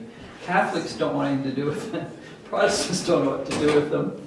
And yet he emerges high like a Mount Baker above all of them. And again, he points the way to east-west. A union. You see this kind of as a reoccurring theme with, throughout history, when you take certain principles or ethics or morals and make a claim that they are absolute truths, and then trying to relate those to reality, because it seems very similar to what like the U.S. is going through right now with the way they wage war or the way they fight certain things. They have to break certain principles that they have, or they choose to break certain principles they have to be able to do it. Now, is that a problem with? Do you think that's a problem with making certain claims on principles and ethics, or is it just is it something you can avoid doing? Well, I would say the one approach is to have no principles, and you're strictly utilitarian and pragmatist, and say, whatever works in the real world, you work with that. The other is to be so idealistically minded you know earthly good, and there's certain forms of Christianity which then either retreat from the fray or they just do protest. The more difficult one in the middle is to say they're ideals, and how do you make sense of ideals in the complex world that we live in? And that's always, that's at the heart of practical ethics. And what's the relationship to practical power? Yes, exactly. Yeah. Yes, very, very much so, yeah. And people like Erasmus, the history of Christian political thought is a history, provided you're not just assimilationist or you're just not separatist, in that bigger via media is an attempt to grapple with that very difficult question. And a lot of it depends on the issue and the big substantive issues like war and peace, wealth and poverty, ecological issues, and a whole whack of other issues. Those are the hard ethical questions that anybody, if they take their journey seriously, has to grapple with. Okay, and we can have a discussion over lunch as well. And right after lunch, David Gall will speak to us. And we're very glad that, especially to have Sister Nona. We have a policy of never having anything without female participation here, because we feel it's extremely important to have that balance. So we're glad that you could be with us. And please come down for lunch. Choose the rest. What was the rest of the comment? Good afternoon. Welcome back to the St. Sergius and St. Alban and St. Sergius first conference meeting. And today we're all talking about the responsibilities that we have to the larger community around us. And appropriately, David Goa is going to speak to us now as the director of the Chester Ronning Center for the Study of the Intersection of Civil Society and Religion, and to carry us to the end of this conference. David is also professor of comparative religion at the University of Alberta, and formerly a curator of the folklore at the Provincial Museum of Alberta. With a great deal of background and experience, he participated in the conversations with Islam, and it really is one of the most significant contemporary Canadian philosophers. So I think he can offer us a great deal. David?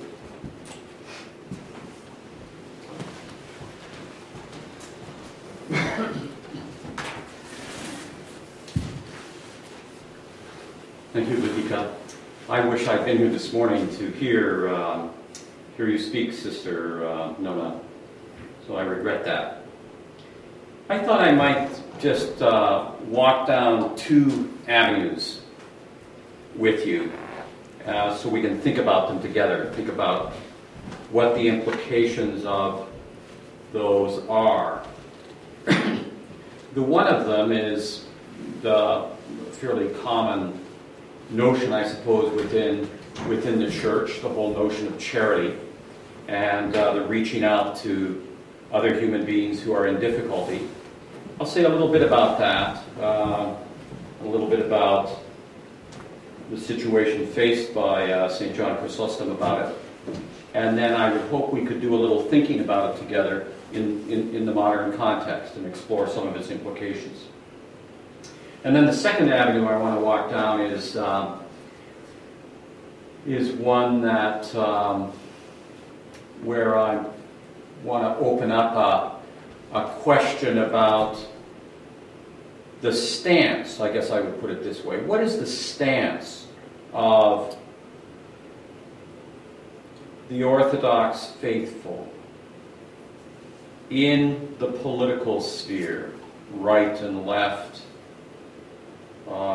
in the face of the kind of ideologies that normally inform politics? So I have an argument I'm going to make about that, what that stance ought to be. And I will be delighted to hear you push back. And then maybe we can also think together a little bit about some of the great challenges facing the Orthodox community in Orthodox churches now, given the changes that have occurred with the end of the Soviet Union. And what does it mean when this new opportunity comes along for the church to, I suppose from the perspective of some, to recover its place, to recover its property, the list goes on and on. And in some cases, to seek to recover privilege. And how ought we in North America respond to that? Those are things I'd like to talk about with you. So I'll just speak for a little while here, and then we can walk down those paths together a little bit.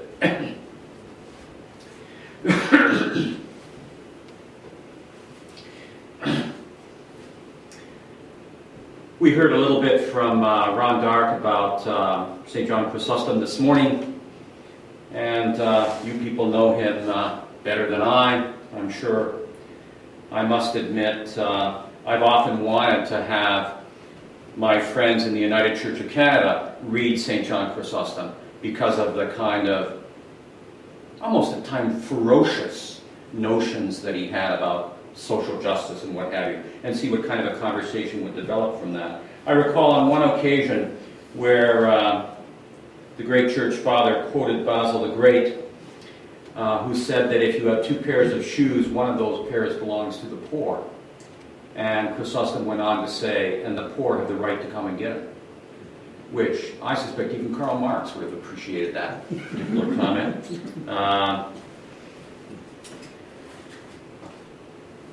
The incident, though, that I wanted to highlight from St. John Chrysostom, some, if not all of you, probably are familiar with this, but I'll simply say a little bit about it so we can think together about it and talk about it a little bit, because it's a curious matter to me.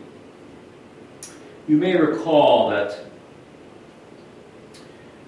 after he was captured and thrown in a boat and sort of forced to go to the great city, the city of the world's desire, and to serve there right next door to the imperial palace, that on one Sunday afternoon, on 1 week, he heard that the emperor had decided to outlaw, to banish from the city, from the walled city, anyone and everyone who did not have a permanent address. The Premier of Alberta did this, Mr. Ralph Klein. He offered to give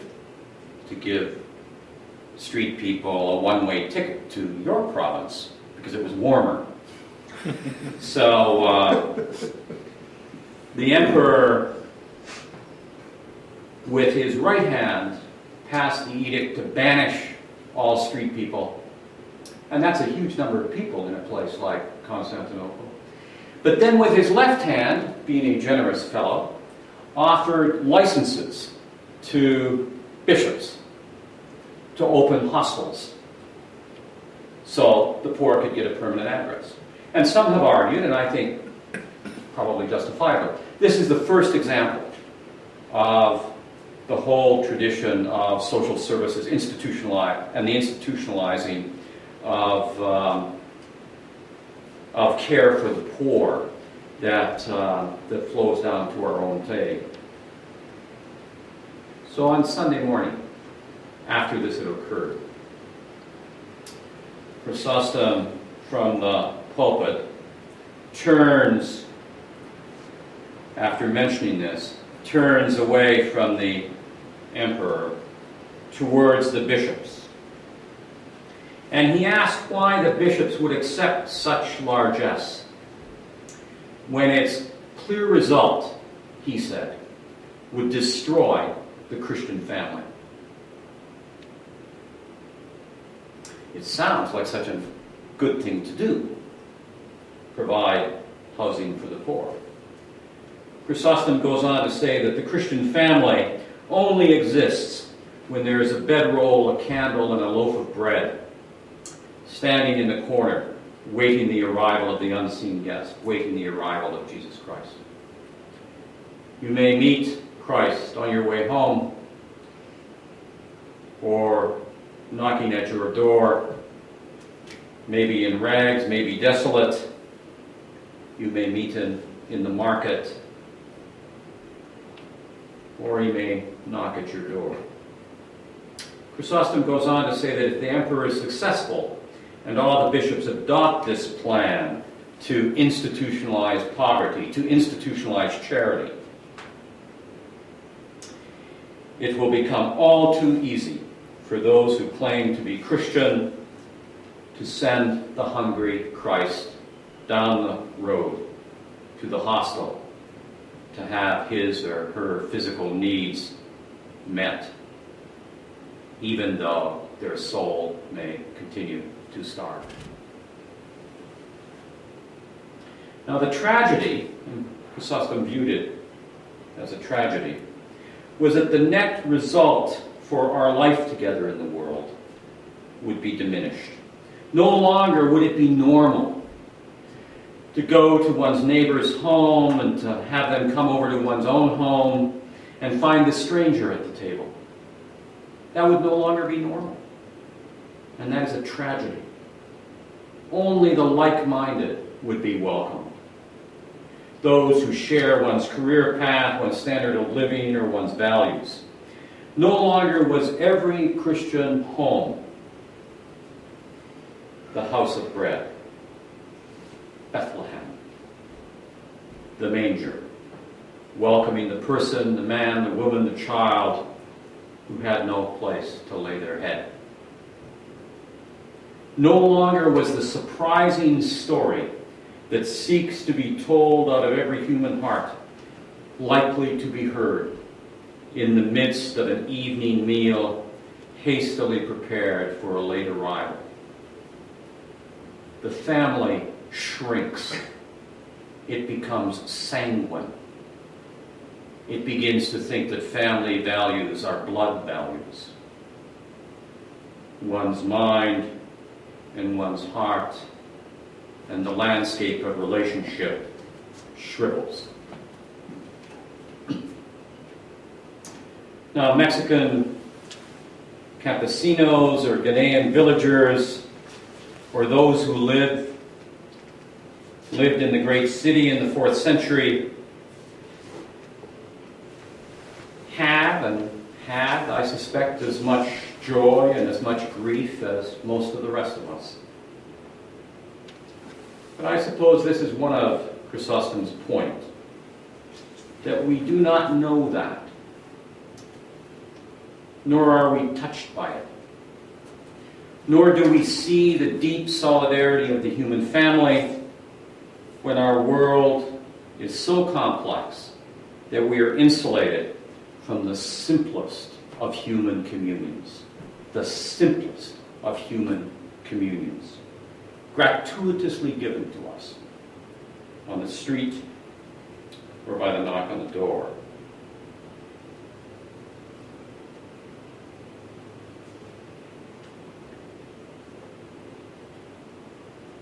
So that's my first little avenue that I want to explore with you, this issue of the Christian family and the institutionalizing of poverty, of charity, and how does Chrysostom say something to us in our day around this matter? In our kind of society with its complexity, do we need to find ways to revivify the Christian family? Do we need to find ways to do that, not in order to diminish collective responsibility? Do we need to hold both those together somewhat? So that's the first one I want to put before you. The second one I'd like to think about is a bit different.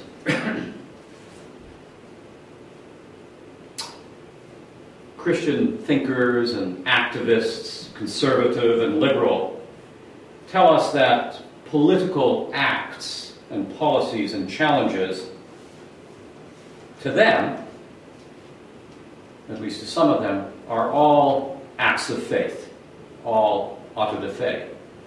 We certainly got it from Tommy Douglas, and I think a couple of times I've talked to Stockwell Day, that certainly came from him as well.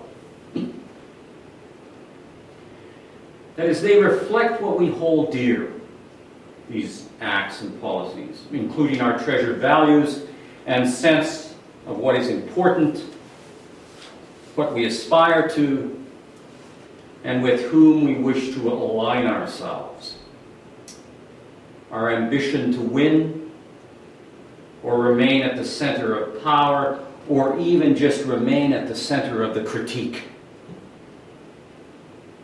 That's something that my good NDP colleagues have treasured for years. At least we can remain at the center of the critique, even if we can't have power. So politics is religious, in a sense. An expression of faith, an expression of a stance towards life. And it is so, I suggest to you, for Christians, for atheists, for all. It is an expression of ultimate concerns, or concerns that may not be quite ultimate. So why? Well, I think it's because religion is, in fact, how we bind things together. And politics also binds. It binds us either to new forms of bondage, new limitations, new marginalization, or to each other in ways that are deep in our ability to be mutually responsible. So what then of political parties and our ideological alignment? You know, the Orthodox Church that I go to, the parish that I go to, we have rather vigorous people on the far right of Canadian politics, and some that have substantial reputations and are articulate, very articulate, and also on the far left. It's lovely to see them both going to confession. I think I know a little bit about what's being said in that confession, since I say it myself. So what of political parties, of our ideological alignments? I'm going to suggest to you that all political parties, all of them, are in a sense anti-ecclesial, contrary to the vocation of the church, the vocation to gather together in a community of faith, binding each to all across deep difference. That's not what parties do.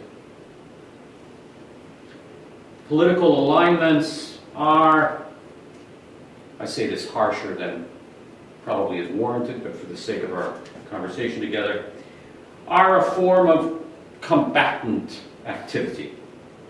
Warfare may be a little strong for it. Political parties square off against each other, define the terms of their relationship in opposition, and seek the defeat of the other. They even make up the position of their opposition if it's not different enough from their own. I've watched a couple of presidential debates in the United States where I saw this happening in spades. The right does it, the left does it, progressives do it, conservatives do it. It's deemed normal as the way of the world. So party politics reduces each person to a uniform set of allegiances, a small set, increasingly, of single issues. It's been disturbing for me to see how the left in Canada has become a party of single issues as much as the right has ever been one. We suffer from that on both sides of the political divide. And the other parties are the enemy, reduced to symbols of what is driving our common life to ruin. How easy and quickly we are willing to say that. How easy and quickly in political debate we are willing to bear false witness. It's shocking. My utopian dream is in danger of running aground on the shoals of your utopian dream. It is so for liberals, it is so for conservatives, for progressives, and reactionaries, for left and right. Each party occupies its own treehouse. And once you learn the password, usually a somewhat simple-minded set of single issues, you are admitted. Treehouse politics is pure, without complexity, and often without common decency, without honoring those who dwell in a different treehouse. So where is faith to be found in the midst of this, I think, tragic political warfare? These inward-looking fraternities with their appetite for reducing everything, including human beings, to symbols of what is driving our world to perdition. I want to suggest to you that the Orthodox faith invites us to the recovery of our priestly capacity and prophetic dimensions, to both the priestly capacity and the prophetic dimensions of the human nature. Each of us, in and through baptism, is restored to our Christ-like nature, our capacity to bless and to heal. The stance of faith holds together the priestly and prophetic dimensions of the human nature. Our appetite for self-interest is disciplined, or ought to be, and our capacity to be present to the other is nurtured, or ought to be. Each of us, and all of us, are called away, always and only, to solidarity with the poor, with the orphan, the widow, the naked, the hungry, the imprisoned, the estranged. They are, as Jesus Christ makes so clear, our neighbor, whether we choose them or not. And they are that even if we live in a gated community or behind locked doors. When we are illumined by faith, we bind up the wounds of others, including those presumed to be our enemies. When we abandon our faith, we retreat into the treehouse of our ideological purity, our misunderstood self-interest. When we abandon our faith, we extend enmity.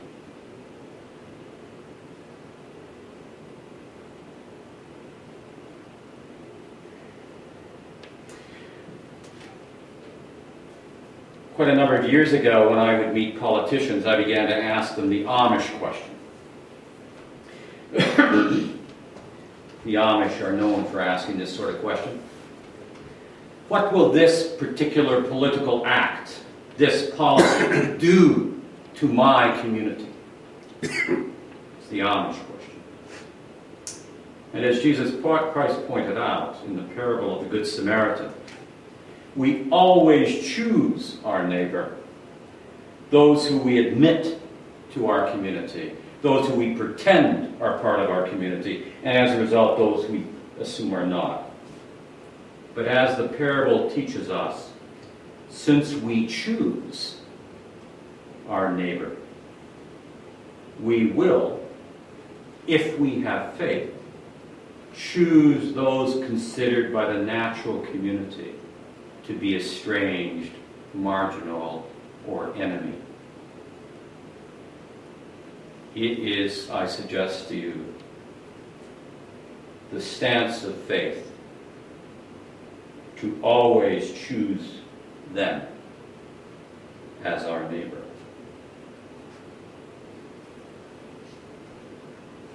What will a given political act or policy do to the others? What will they do to those we may think of as enemy or outside our particular pale? So that is why the stance of faith, I suggest to you, knows no political allegiance. None. Nothing of faith rendered to Caesar, because Caesar, or our favorite political party, owns nothing except their utopian dreams and capacity for fraternal allegiance. Politics does shape our life together in the world. In our priestly and prophetic capacity and with the stance of faith, we are invited to participate in its organized inadequacies.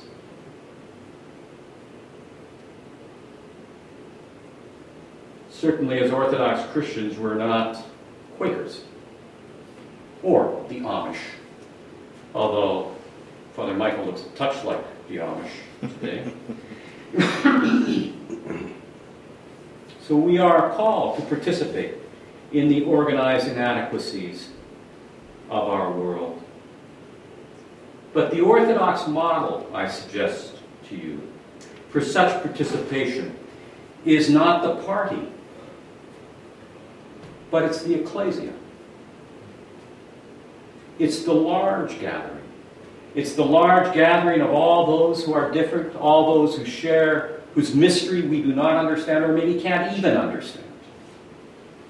The church gathers all together in its work to make all things whole, precisely because and only because we share the divine image and are taught to treasure the mystery at work in the depth of every human being, including those we may have a habit of thinking of as our enemies or our opponents.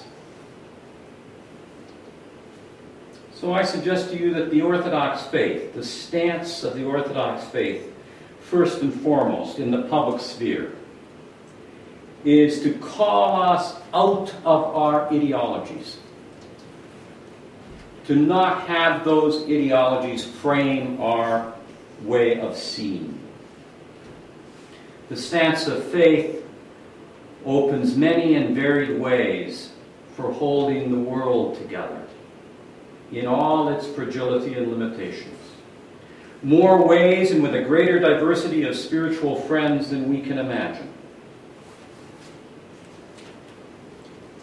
So in the kingdom that is present, in the commonwealth of God in which we live and move and have our being,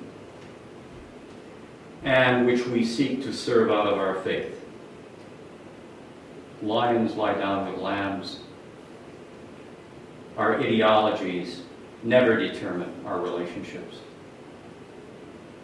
And we always seek to overcome enmity and to call life forth from death.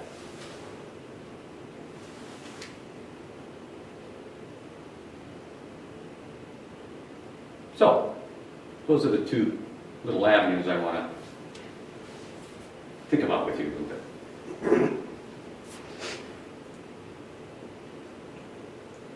What do you say?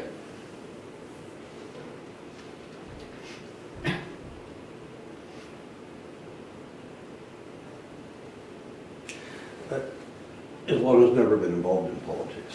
Well, as somebody who's never had an ideological thought in his life.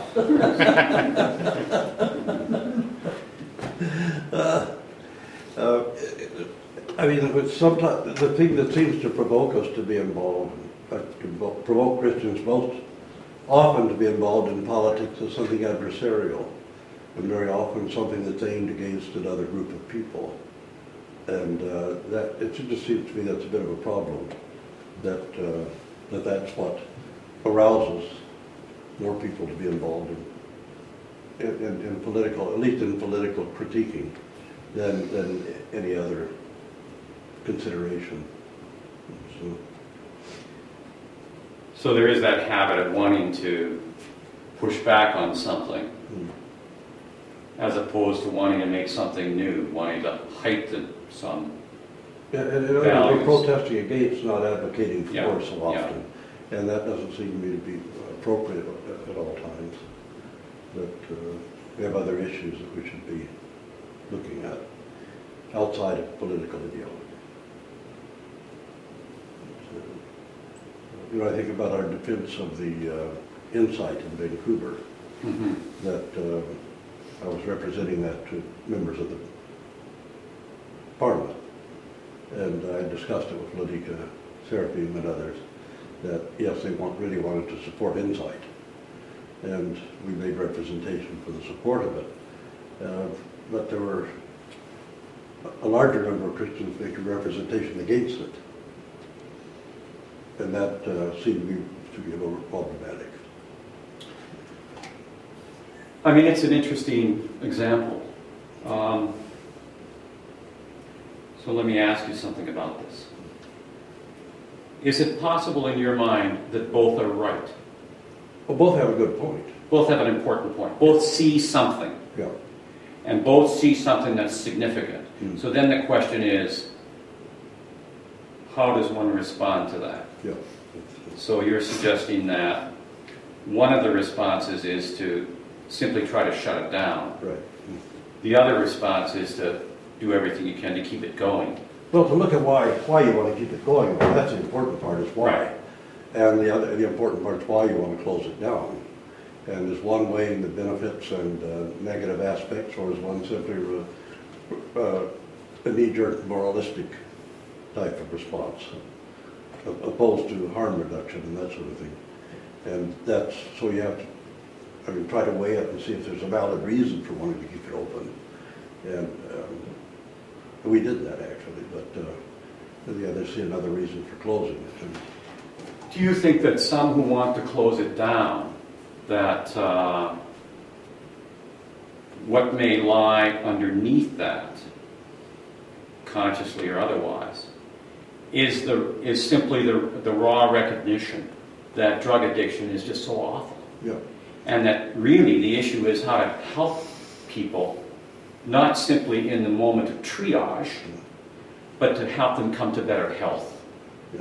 Well, yeah, I think that's part of the danger of not looking into it, because, you know, of course they have the triage at inside of the ground floor. Right. And then they have a whole rehabilitation program going on upstairs for people that they can take upstairs. But keeping them alive first is, you know, you have to weigh moral options. But what's our first moral duty to street prostitutes in Vancouver? It's a matter of opinion. My view is that our first moral obligation is their safety, and everything else has to come after that. Other people think that, well, they're sinning, so they deserve to be butchered. You know, that mass killing. So it's at both extremes, I suppose. But that's... Yeah. I mean, I sometimes wonder, Ladika, in these matters, if we could enter into a conversation with people on either side of an issue like that, and if we could find a way to call forth from the ones we oppose, call forth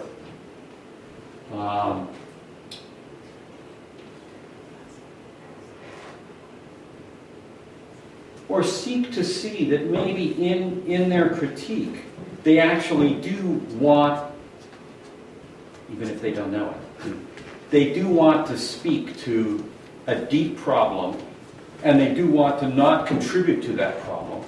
And if we could find a different way of speaking with them, maybe they could be pulled into doing that part of it that they actually care about. No, you can't always do that with people. But it seems to me we ought to, that the stance of faith from an Orthodox perspective is always to seek to do that. To try and find, to try and call forth what in fact might be life-giving that has been deeply warped because of some ideological frame that's been put over it. Am I making any sense? Yeah. Yeah, we get discussing amongst ourselves, you know, when we had that thing in Calgary years ago, and we had a number of clergy. They were talking about abortion and the use of fetal material in medical. Right. Yeah. We had at least 3 different and 2 opposing Christian perspectives on it. Right. But we were talking to an audience. We haven't been talking to each other about it or beforehand. Right. We haven't been sharing our perspectives amongst ourselves. And perhaps that's part of the issue, is that we don't share our perspectives amongst ourselves enough. Yeah. But Ladika and Mr. Gore, do you not think people act out of fear and ignorance? Well, fear is, you know, there's no source of anger except fear. And when fear they hear, is the basis of a lot of it. Ladika, I'm not giving you any strokes, but you're somewhat prophetic and ahead of your time in speaking about issues that many clergy are not aware of or informed of. So I think you have to take that into consideration, that you're 2 steps ahead of them when they're 2 steps behind. And that doesn't mean that they're not going to catch up. It's just that there's that gap. And maybe with time and faith, that maybe somehow they will reach that level of understanding. And I think it's the lack of understanding and lack of a fear element that people react, especially clergy. I find they react more out of fear. Like when you would say something, it's a knee-jerk reaction. It's not intellectual at all. It's, he's radical, he's speaking, you know, nonsense, or he doesn't know what he's talking about. And they haven't researched or even read anything to actually dialogue with you on issues. And that's what I find with the whole Orthodox community. Sometimes the splintering happens when we don't meet on the same turf of understanding and knowledge. The part of my point, I think, is that I'm suggesting that that maybe the Orthodox stance is one which, when it sees that fear, seeks the healing of that fear, not simply putting forth one's own view so you get the reaction, which makes you feel like you're really righteous because you got a really nasty reaction. So ideological ways of thinking are almost always tied to a silo and shooting mortar fire at each other. Whereas when I say that the Orthodox faith calls us out of our ideologies, right. I think this is one of the practical issues. It invites us when we see fear coming from somebody who's an ideological enemy. Yeah. First of all, they aren't an enemy, because we've already said we have no enemies. That's right, we're all enemies. That's right, we have no enemies, because we've gone to communion. Yeah, we're community first. So, if we have no enemies, then when we see the fear coming from that perspective, I'm just suggesting to you that seeking to find a way to understand not just where the fear is coming from, but what below that might be an impulse that is worthy. I mean, people that have fears often have impulses that are worthy. It's just that the fear is not a very fruitful reaction. Yeah. Perfect love casts out fear.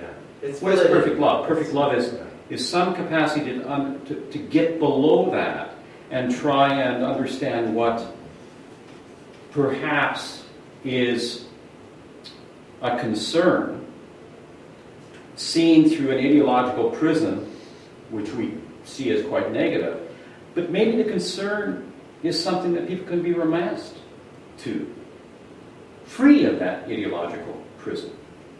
I mean, God knows, with drug addiction in our society, there's plenty of work to be done on all sides.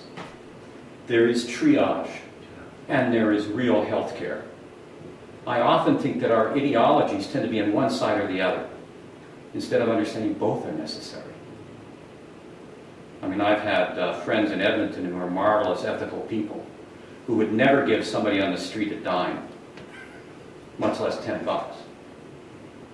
And they wouldn't do it because they really see it as detrimental to changing the social policy, which has led to those people getting on the street. So they have a social justice Puritanism. And so they want to see, they give a lot of money to charity, to social justice organizations, for the transformation of the politics of the society. They do that with great vigor and with great care. But my sense is, we need to do both, whether we like it or not. Triage is necessary when somebody's dying on the mountainside.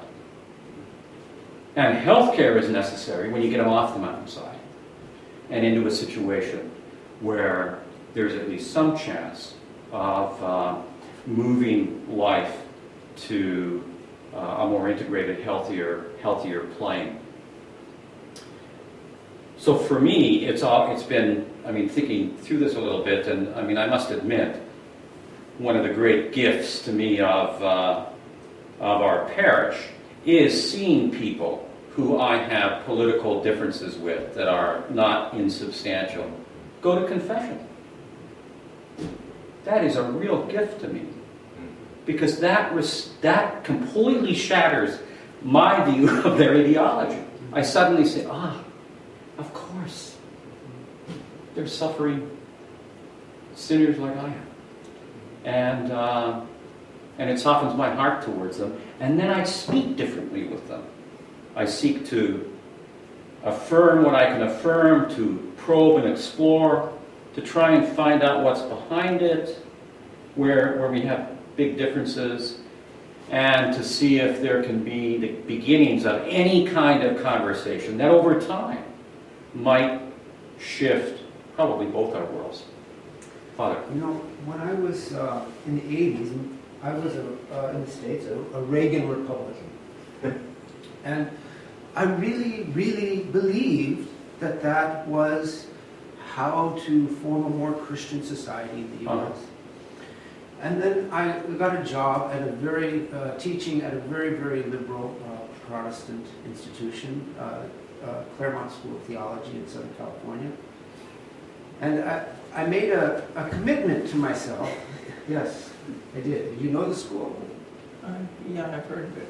I don't know it personally. Yes. And I made a commitment with myself that I would not reject anything until I understood it. That's a substantial change, huh? Yeah, and, because I was going to be exposed in this institution to a lot of ideas that I was already predisposed to reject.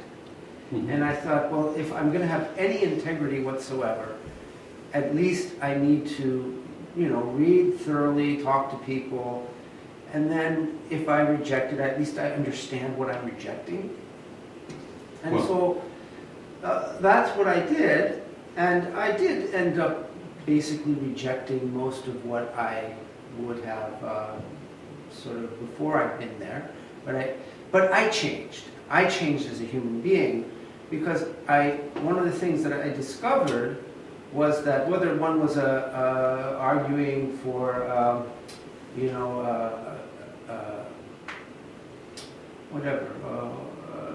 communist or feminist or whatever the thing was, whatever the perspective was, the people who were arguing with this actually saw the same problems I did.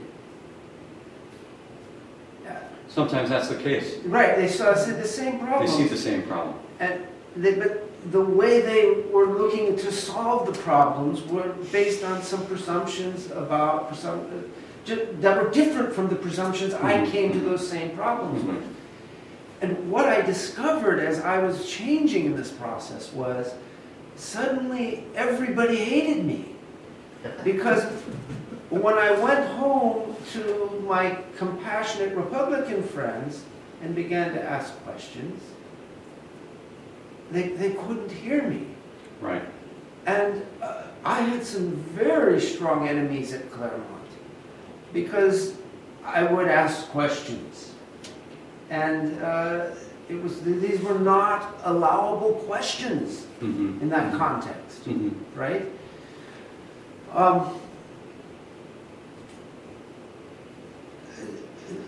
And as it was a very terrible time for me. But, 20 years later, reflecting back on that, I've come to a kind of a peace at this martyric calling of the Christian, right? That part of our martyric calling is to listen genuinely. And then gently but truthfully, try to speak a little bit of sanity, to maybe, but the result is almost always going to be some sort of crucifixion, some sort of, because you're not fully, you don't pass our litmus test, right? No, you're not in my silo. Right, yeah, and, but, amazingly, there was some, there's always a few who will listen, right? And,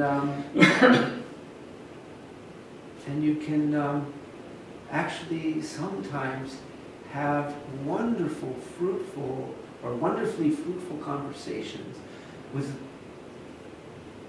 people who are mortal enemies on a certain level. Right, right. Because you do find some shared concerns, and there's a lot of aha moments. I was at that time invited. I somehow became very good friends with the head of the Gay, Lesbian Student Association. Very good, very close. And but I was not supportive of their agenda or ideas at all. And but we got to be such friends that eventually they invited me to speak to them to help them understand why someone wouldn't support. Right. And we actually had a really good conversation. And so it was amazing. There were moments where we could actually hear each other, but it wasn't common. But isn't it interesting in those moments? I mean, one of my ways of laying hold of that is the notion that where there is, I love Martin Buber's way of thinking about turning to the other, where you speak to the other out of the very center of your being, and where you seek to listen to the other as thou. You may not change another person's mind, but you will always change your own heart, and often their heart.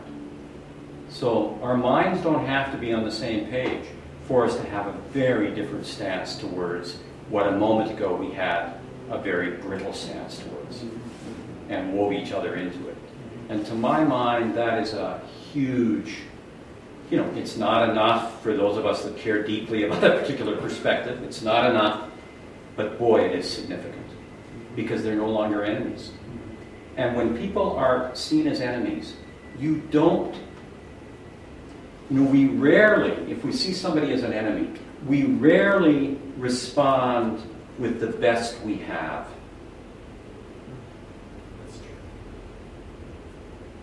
In fact, I think we never respond with the best we have. But when they're not enemies, if that change of heart comes about, then as you've described with the gay and lesbian group, you actually come to appreciate and understand and to live with the difference, and holding it gently and carefully and not demonizing it over it. It's amazing. I've had, I've never been very interested in atheism, mainly because I always thought it was not very interesting. So it didn't provide much complexity, So, I'd read in my philosophical studies, obviously read a number of the great thinkers who have made those arguments. I've also treasured the idea that Christianity was born really into a world, a Greek world, where atheism was a quite common perspective. Cicero and many others, certainly the Cappadocians, Basil, studied in Athens, was very familiar with this perspective.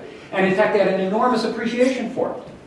Because one of the great problems human beings have is false images of God. So at least atheists got that right. Criticize all of them, so at least you got the false images of God too. Takes a lot of faith to be an atheist. Pardon? It takes a lot of faith to be an atheist. Well, yeah. Sometimes it does. It takes a lot of faith to be a person. So, but here a couple of years ago, I spoke in a forum at the university where there was also a Muslim, Jewish rabbi. I always love it when I'm asked to speak for the whole of the Christian tradition. It's such a simple thing to do.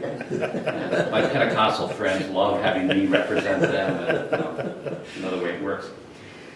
But I ended up, as a result of my remarks that evening, the atheism, as no doubt you know, has developed an institutional structure in our society. So we now have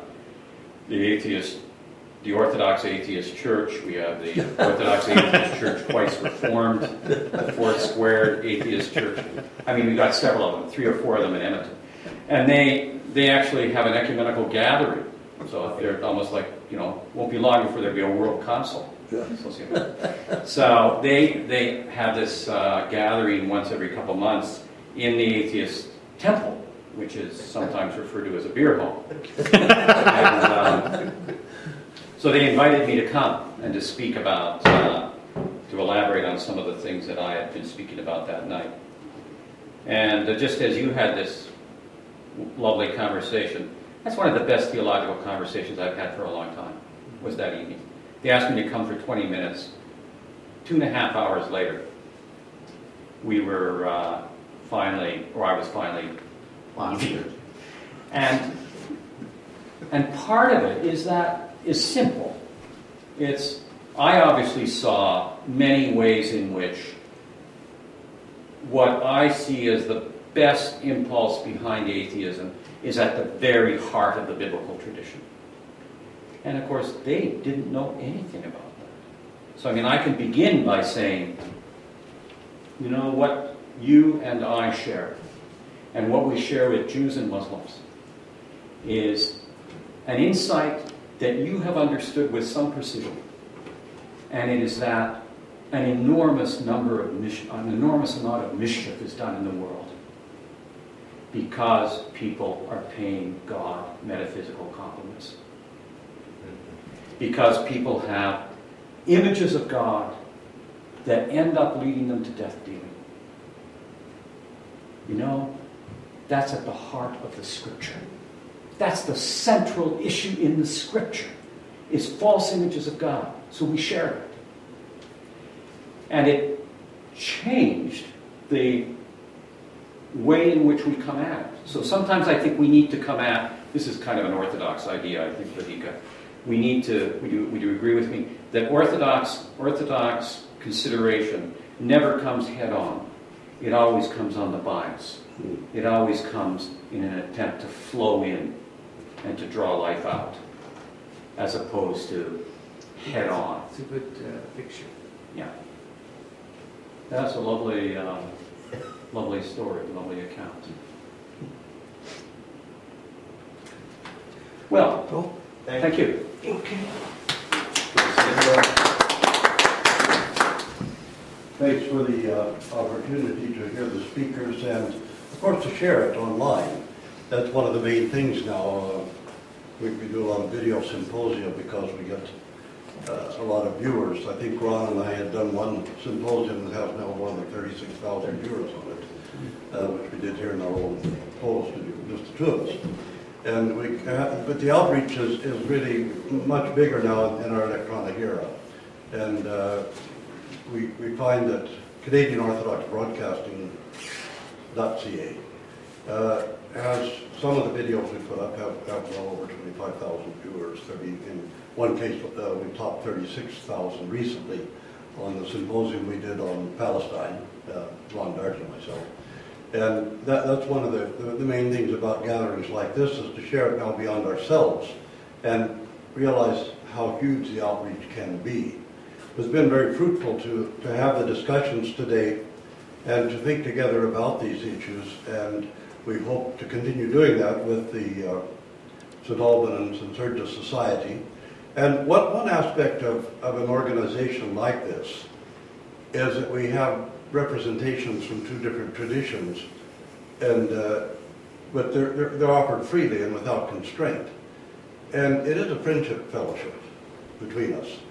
It never asks that anyone compromise their doctrine, their understanding, or any aspect of faith and worship. It just simply requires that we open ourselves to friendship with one another. And that's a very important thing. On the 31st, we'll have the Abbotsford Christian Leadership Network conference, or meeting here at the monastery for half a day. And it'll bring together people from a multitude of denominations, as well as Anglican and Orthodox. And it should be interesting just to see how we interact in a way that doesn't require anyone to compromise their faith or compromise their belief or their doctrines, but just simply shows an agape, a friendship, sharing a meal together and discussions together. So to come outside of ourselves and look at the bigger picture and see what can be done, things that are of mutual concern, things about which we have common cause. And those things we can work on together, and the other things we don't work on together. But at least we have common cause about a number of issues, and we can work together on it. So it's always valuable to put forth our understandings and our teachings, and equally valued to listen to other people's points of view and understandings and teachings as well, to see how we might enrich one another in some way. So thank you all for taking the time to come, and David to come all the way down from Edmonton just to be with us today, and Sister to come all the way up from California. So this is rather nice. We have the Arctic and the Arctic and the beach boat, and the sunny beach boat. So anyway, we hope we'll see all of you again from time to time, and just drop in any time just to visit us. But thank you, and God bless.